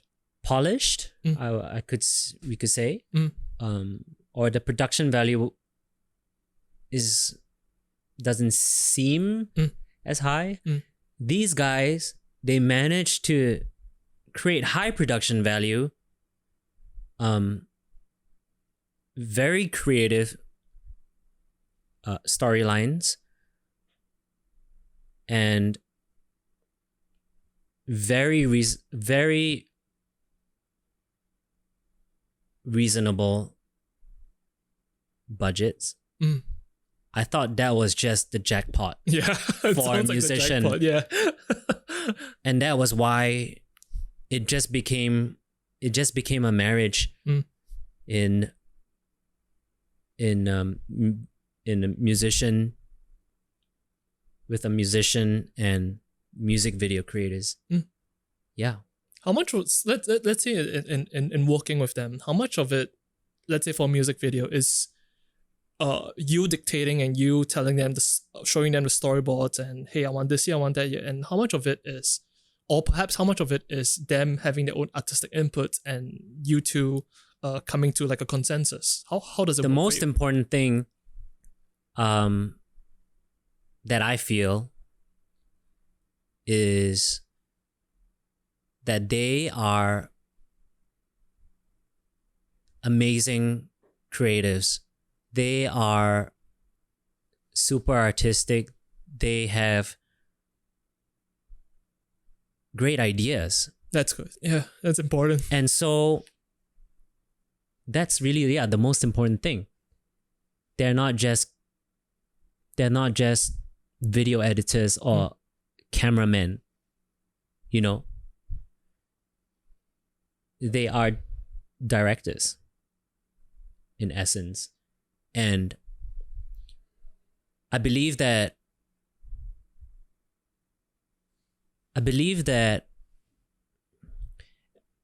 as a music artist,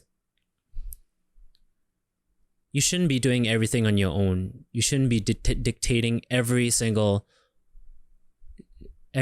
detail, you know, in your campaign. Don't get me wrong. I mean, there are artists who are in control and who has all the micro details of their music, of their song, their music video, their everything, right? And it turns out wonderfully. But for someone like me, I like to collaborate more than dictate. There's a difference there, yeah. There's a difference. So I enjoy empowering others or giving them the reins of creativity, of them to express what they want to express. And although of course it's based off my song, in this case with Bless Seven Out doing the music video, and perhaps I tell them what my concept was, I let them fill in all the blanks and let them do their thing, what they feel is fun, what they feel works. Yeah. So there is a mutual level of trust and respect between you two as creatives. Oh, interesting.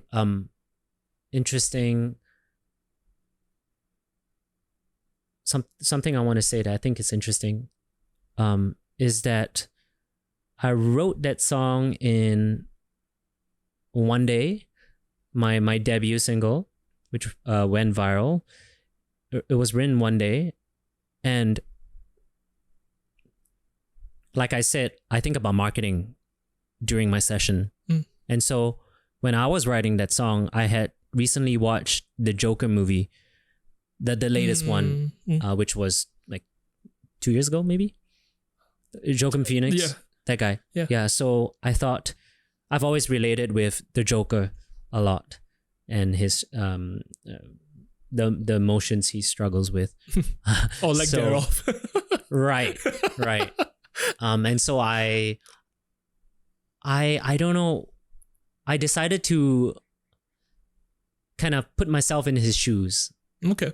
I played my own version of the Joker in that song because it was very appropriate to do so. It was a song about abandonment, depression, addiction, those themes. Yep. So I felt like, it was very, very Jokerish. So I decided just to give a Joker laugh in the recording itself, in the session, just for fun. And if it doesn't work, it doesn't work. But it ended up being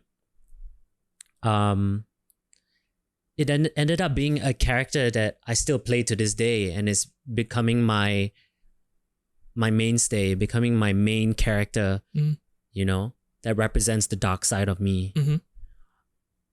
And at that time, because the Joker movie was still very popular, then the one with Joaquin Phoenix, I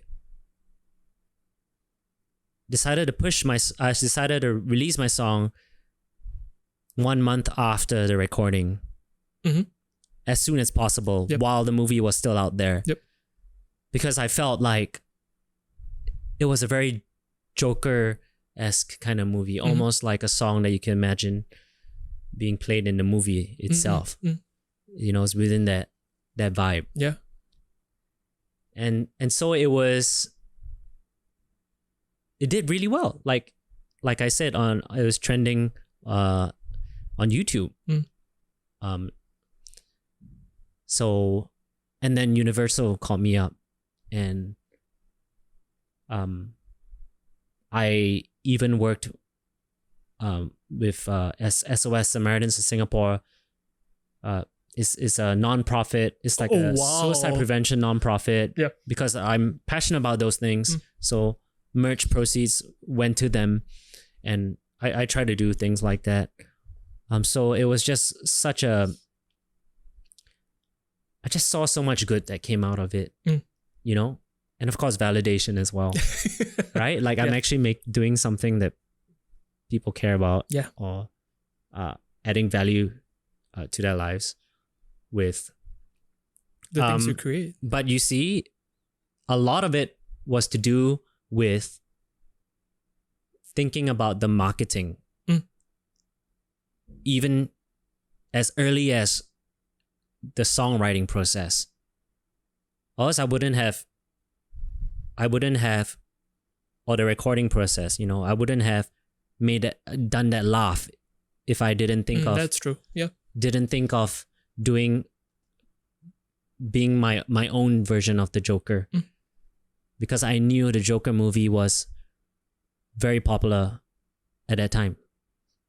And with my campaign, when I put out the song, the music, not only in the music video did I performed, dressed up as a clown, performed my own version of the Joker, but I also created, did some activations, guerrilla marketing. So there are clown parades, like from as small as 5 to like 30 clowns. Oh my God. That I deployed like Orchard Road during Halloween to give out candy with QR codes to my song. Okay. And I did that here, and I also did that in the US. I did that in New York, where the film, that Joker film was filmed at. And also there was a staircase where the Joker was dancing at in the Bronx, I think. Okay. Yeah. which was very popular and a photo spot at that time. Oh, that one. Yeah, a lot of memes came out of it. But yeah, it's cute. Yeah. But then I had clown parades, even LA, just for fun. But like I had a poster boy go out and stick posters up on that very staircase. Yeah. That very viral, popular staircase. And the posters was simply text that said, Joker is back. Joker is back, Joker is back, Joker is back.com. Yeah. Which, you know, people would be intrigued. People were interested to know like what this was about, because the Joker mover just ended at that time, right? Mm-hmm. So what's this? Like they were interested, and the poster boy was also like shouting out like Joker's back, that kind of thing. Yeah. So that link led them to my music video. That's cool. And I had conversions from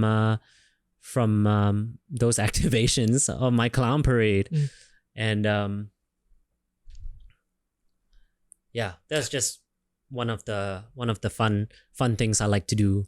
Have you always held this macro look when considering the next steps of your profession or your craft? Because this is a very macro look at any individual projects that you will want to initiate, and I don't think it is anything fast. I think a lot of thought and time and effort has to be put into something like this, because it's hard enough getting people to dress up as clowns to go to Orchard to do something. But if you're talking about something that has to be concurrent amongst different time zones, different geographies, I think the impact of all of those things has to be different. People have marketing teams to think about this and to execute it. Right.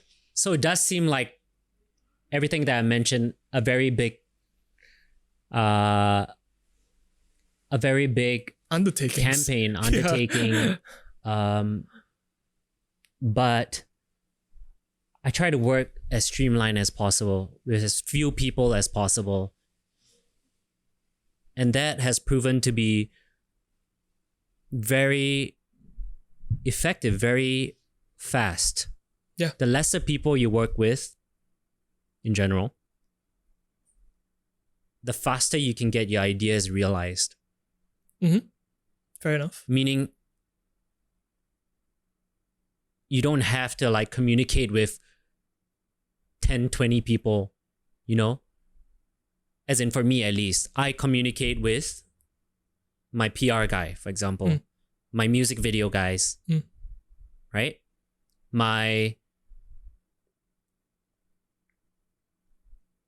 That was it actually. That was how streamlined I go. I have one PR guy. Yeah. I have that I speak to who has his like own team. Yeah. And then I have the music video guys who is just the two of them. Yeah. But then I also outsource a lot. So then traditionally you would have a designer design your posters or whatever. You have a social media guy, maybe, I don't know, like marketing guy, which I usually just undertake. I'll just do it myself because I am very interested about marketing. So I just plan out I just think of what I want to do, and then I outsource that and I delegate those tasks to these guys who just does it, just do like a one-time job. Yeah. You know? And that's really fast. I don't see, in my mind, I don't see how it's such a big undertaking. I just delegate it. Right? Mm-hmm. It's important to see how it all can come together, you know, all these marketing ideas and activations. But at the end of the day, if you let other people do what they're good at doing, you know, things will move fairly quickly. And that's what I do in business as well, my businesses. Yeah. and in my music. Yeah. So before we move on to your various businesses, one last thing about your profession in music. I'm curious to know, behind the successes and everything, what do people not see? What do people not see?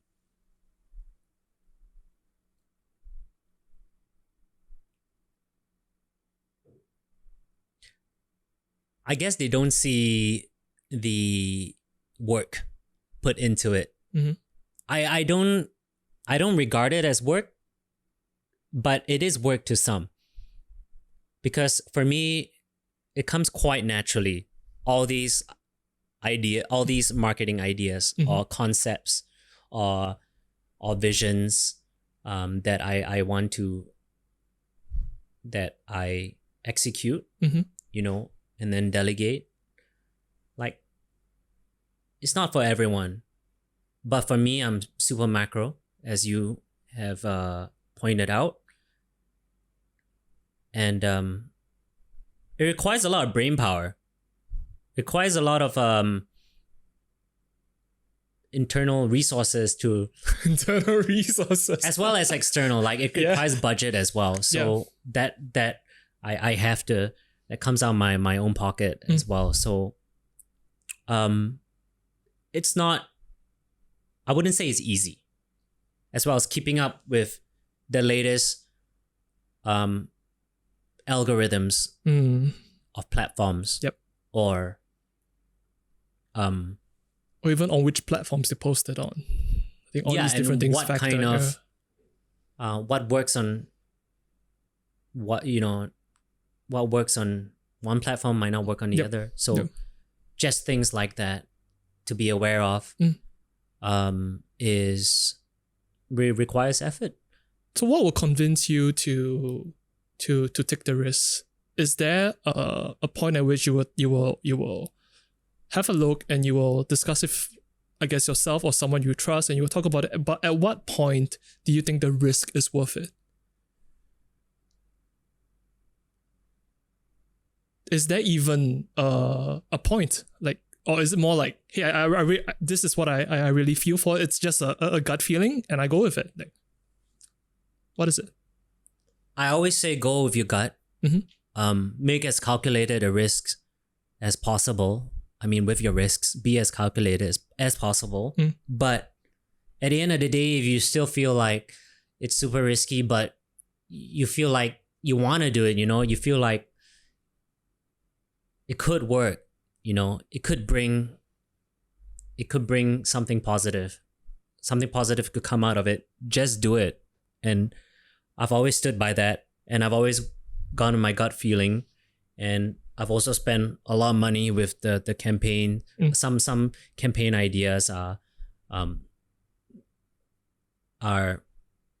costly. Can be costly. Yeah. Yeah. But, if you don't try, you'll never know. And so even if you try and you fail, you learn from that, right? I'm sure you've heard about like people saying a failure is not a failure if you learn from it. Like, failing is not a failure. Failing is a lesson. Yeah. Yeah. Which actually contributes to your decisions in the future. So what I'm trying to say is, if you don't try, you'll never know. So you don't wanna be in your deathbed one day, when the day comes, and be like, oh, I wonder what would happen if I tried this, if I did this, if I was honest to myself, or if I was honest with other people. You don't want to... It would be really, really sucky if you didn't feel like you lived who you were, like being as genuine as you can is, to me, what is the most fulfilling thing you can do, and the most peaceful Zen thing you could ever do for yourself. And for those around you, they will appreciate it. If they don't appreciate you, then maybe they're not right for you. So being yourself really just is the way to go. I think I forgot even what you asked me. I think to even have a healthy relationship with failure, I think that is pretty crucial, and I don't think that is being emphasized enough. Yeah, because all about the high marks. Yeah, you can't fail. You fail, you get caned. I don't think the education system is particularly helpful. Not forgiving in that at all right now. But so the last point about your gut, the ever-present gut, has there been a time, or has there been something that you trusted your gut, but it backfired, and you learned from that? Yeah, of course. Many times. Many times. Could you speak of one particular experience that you are keen or willing to share? So I went with like, this was, so I had this idea of putting out an Instagram album. What is Instagram album? So 1 minute songs. Okay. Because you can only post 1 minute videos as a post on Instagram. Yep. Right? And so I wanted each of those posts to be one song. And then I'll stack it up and have like 27 songs. Because I turned 27 at that time, and I wanted 27 representations of, just 27. Interesting. Okay. 27 sides of yourself? Not sides. I was quite quirky at that time, but so it all had a quirky vibe, but just 27 songs. Yeah. Of me. Yep. And I worked with like micro influencers to promote it, and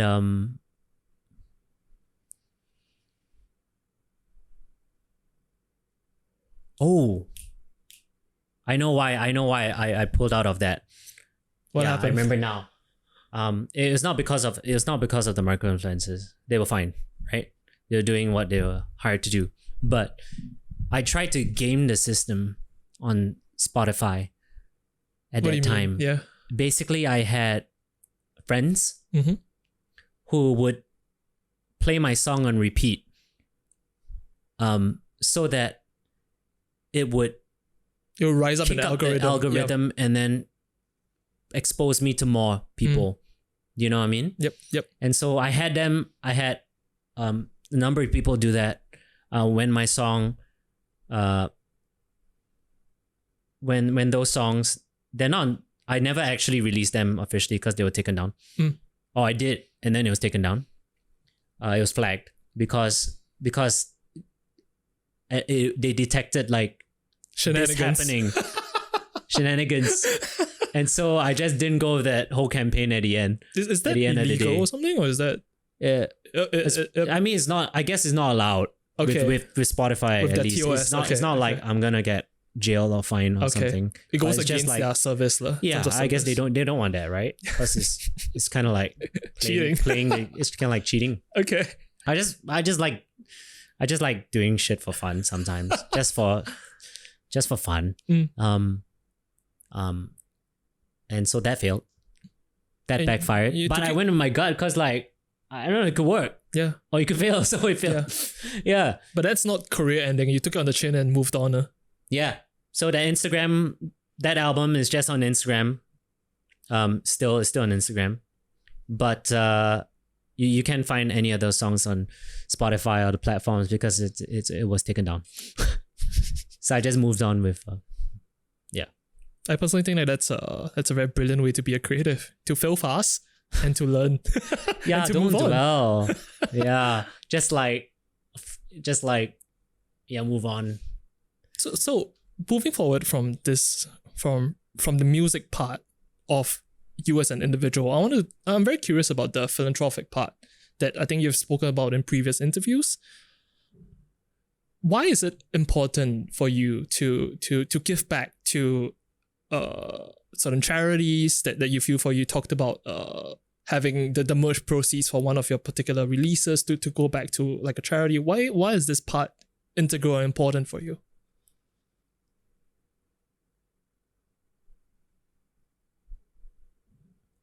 It's important to me because it's always good to help others. I feel also by helping others, you help yourself. It can be contradicting because people say you need to help yourself before you help others, but it can work. It can work vice versa, you know, as well. There's something about innate to human beings where you feel good when you help other people, and I feel good when I help other people. It's just as simple as that. Yeah. Interesting. So you can see it as something selfish. Like I do see it also as like, it's making an impact because I'm, it's making an impact. I don't know how.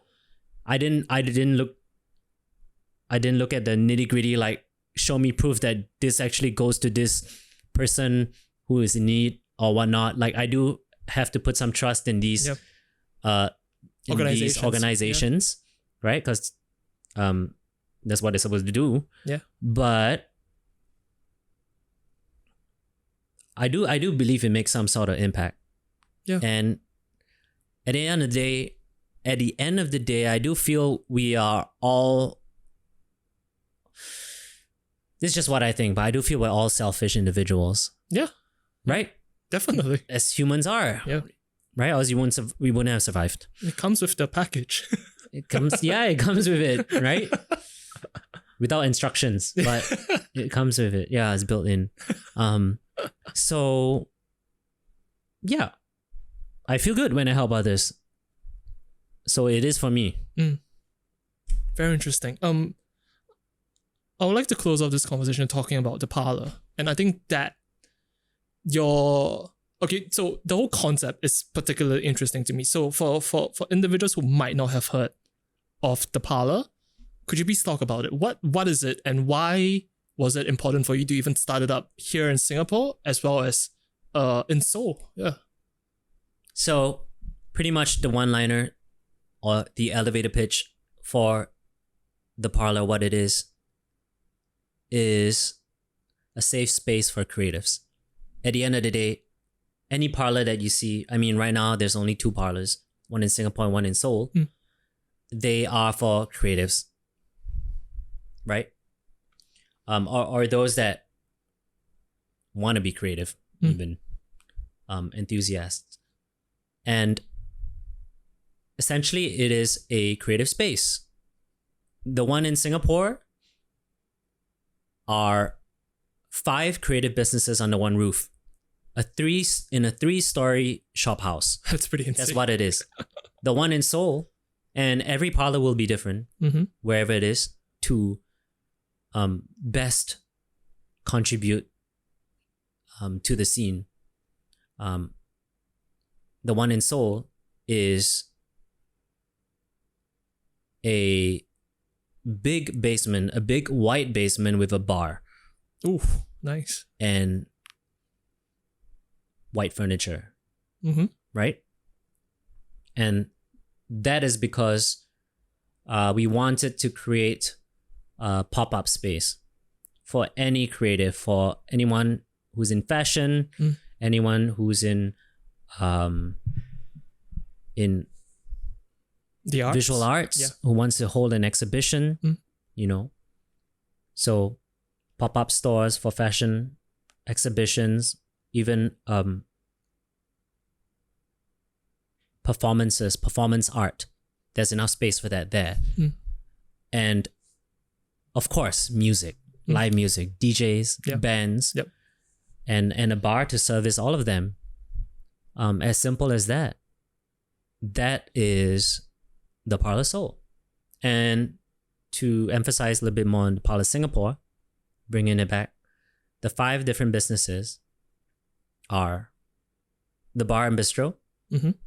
So that is creative as well. Cooking is creative. Definitely. And no doubt. It's a tap room. It's a craft beer tap room. So that's really creative as well. Curating the beers, the beer. There is a music production school. The only Ableton school. Official Ableton training center in Singapore. So we teach the software. Yep. Ableton. There is the music parlor. So that is a recording studio. That's the first business I actually started. There's another branch, the first branch in Peninsula Shopping Center. I started 5 years ago. So there are two branches to this business. Yeah. There is Free Flow, which is a photography studio. We have that. As well as the parlor itself. It has like a co-working lounge area where we do workshops at, we do flea markets, and in throughout the whole shop house itself. The parlor in Singapore partners up with visual artists to feature their work on our walls and to have them for sale. And I believe all these are housed under one roof. Yeah, under one roof. Why is it important to have it all under one roof? Because they complement one another. I believe the Parlor Singapore is a little creative ecosystem of sorts.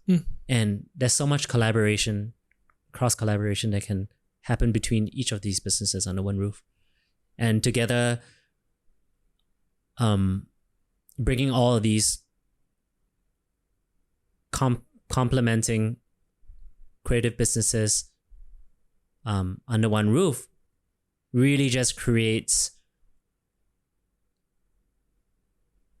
a stronger pull for any creative at all to come in through our doors and be like, oh wow, this is interesting, or this is cool, I want to record here, or oh wow, I want to do a workshop here, or it's like creating sort of a rainbow for the individual to pick from. Like, what color would I like? What color do I feel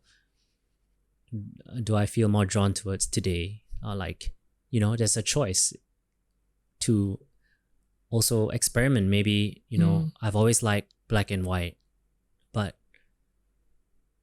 why not I give it a shot? Like I give pink a shot, for example, and see where that takes me. Yeah. So that's very metaphorical, but what I'm trying to say is that there's so many kinds of creative businesses, like music, there's photography, there's food, drink, visual arts and stuff. I feel like someone who's interested in craft beers, like they might be interested in music and explore that. Yeah, explore the studios there. Fair assumption, yeah.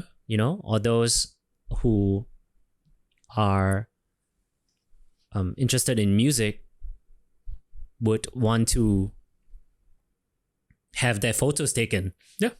Or videos shot, for their artistic purposes.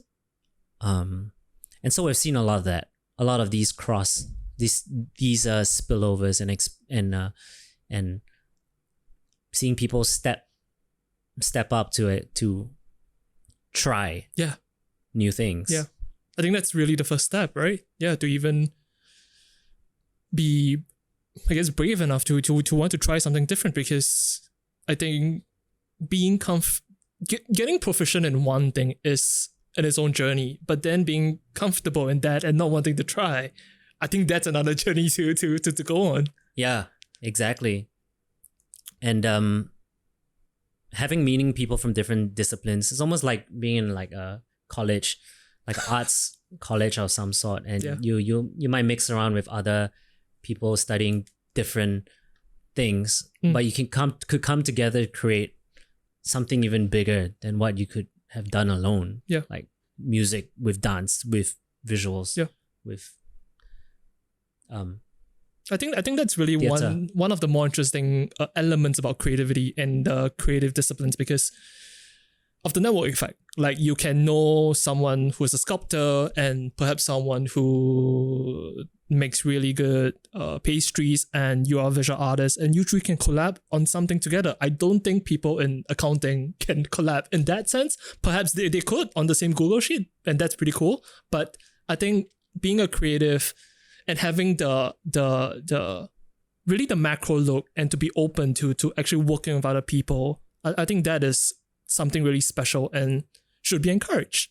What I'm curious to know is, you said that the parlor in Seoul and the parlor in Singapore and future parlors should be different, but in conceptualizing the two different creative scenes, is that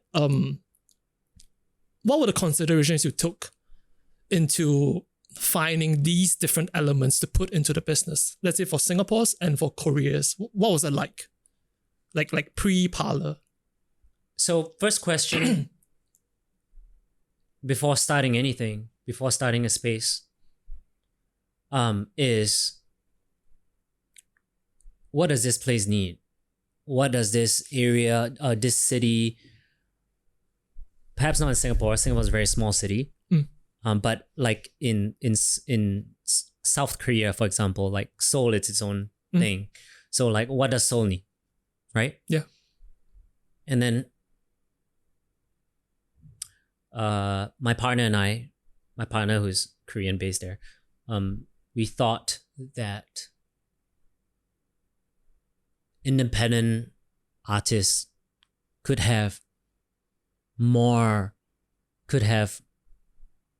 of a platform to express themselves. Okay. And of course there are platforms there and spaces there that promote the independent artist and scene. But you know, it's not saying like we are the only one doing this. Yep. Like we just wanted to contribute to this movement. Yep. And that was what we did in Seoul. And for Singapore, it's like, do you know of a place where music, design, food,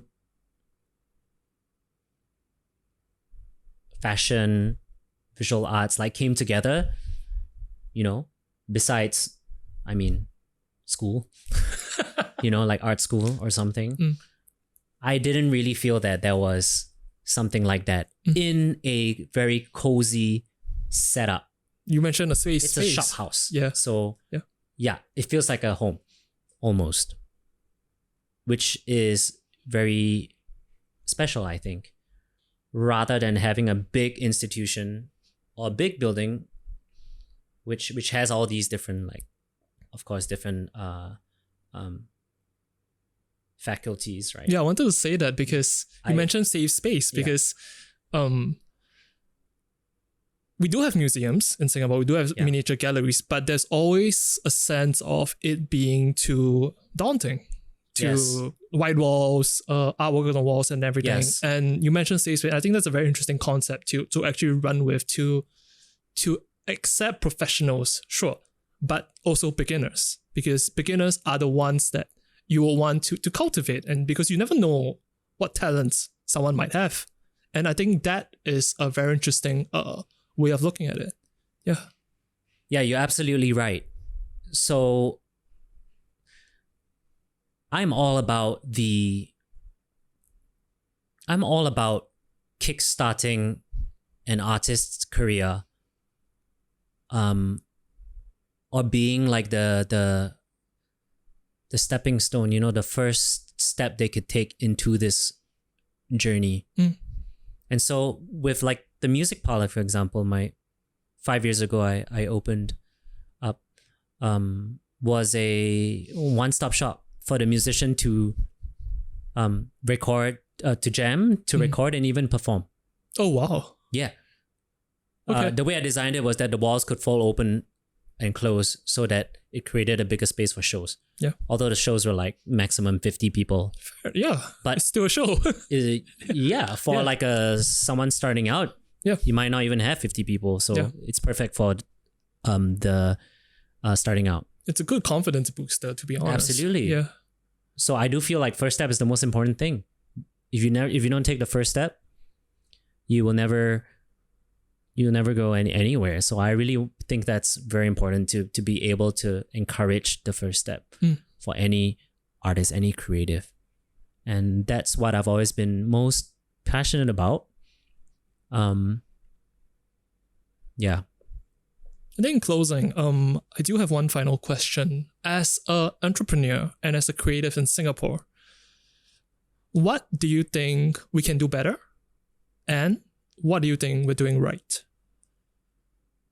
That's because you are a creative, a true creative, and you are an entrepreneur as well. And sometimes these two don't mix, but there are also times when these two are symbiotic.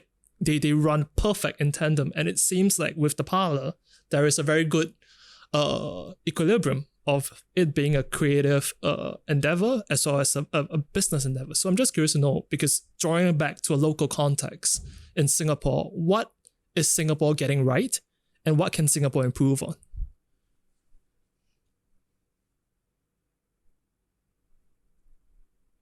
I think Singapore is doing a good job with the grants. That there are quite a number of grants for the creative industries. So I really appreciate that. And they're quite big sums of money as well. So that does help. But I feel like we can have more creative spaces. And of course, I am biased. I mean, that's like one of the things that I love, which are creative spaces. More safe spaces, like the parlor or something, totally different. But as long as it makes a creative feel safe and it empowers the creative, gives the creatives the platform or the tools to have them do what they do best, which is create. I think we could have more of that. We could have, especially the small ones, especially the small creative studios or small creative spaces. Like those, to me, are the most important because it allows creators to take the first step. They're like the gems. Yeah. It gives them the confidence to then take the second step, third step, and onwards.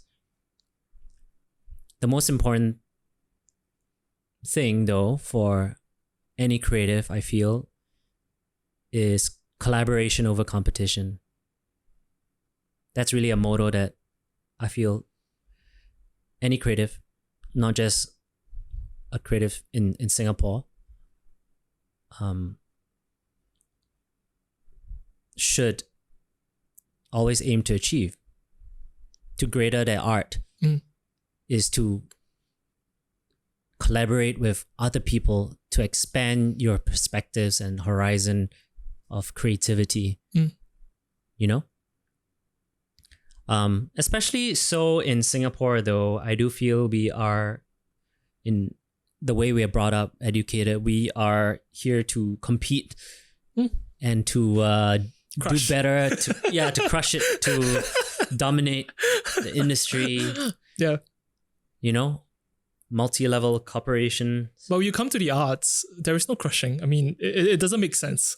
It doesn't, but because a lot of us have been, whether knowingly or or subconsciously trained to become competitive and to not share your resources, not share your ideas to benefit other artists. You want to be the best, right? That's something I do feel a lot of Singaporeans have been trained to think. Yeah. Like you have to be better than everyone else. I don't believe so. Collaboration over competition. Exactly. One last point. Do you think we have a consumption problem? What I mean by that is,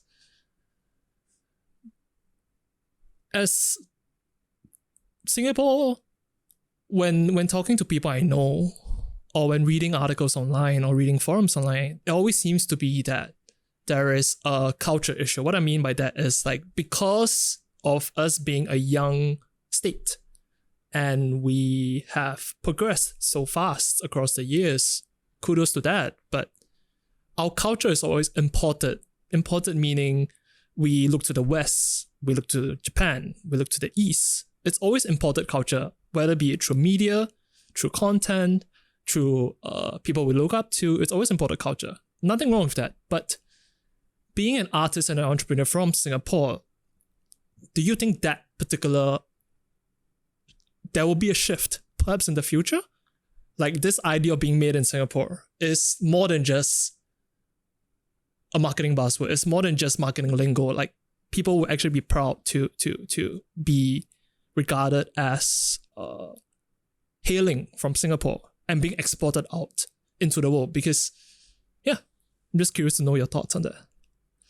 I believe so. Absolutely. We are seeing such great art coming out of Singapore, such great artists or personalities, and seeing how encouraging it is becoming, like with the government actually encouraging these and funding it with the grants and stuff, as well as just in general, younger parents being more supportive of their children, pursuing the arts. That would create and is creating a major shift, and more artists are going to be let out into the industry, into the scene, and that's just going to make it grow and mature ever so beautifully, and so the best is yet to come. Yeah 1000%. I'm very, very excited to see where it's gonna go. And I believe that's a fantastic way to end the conversation. Thank you for your time. Where can people find your stuff? Thank you so much. They can follow me on Instagram. That's jayefunk, jayefunk, and DM me anytime. I'm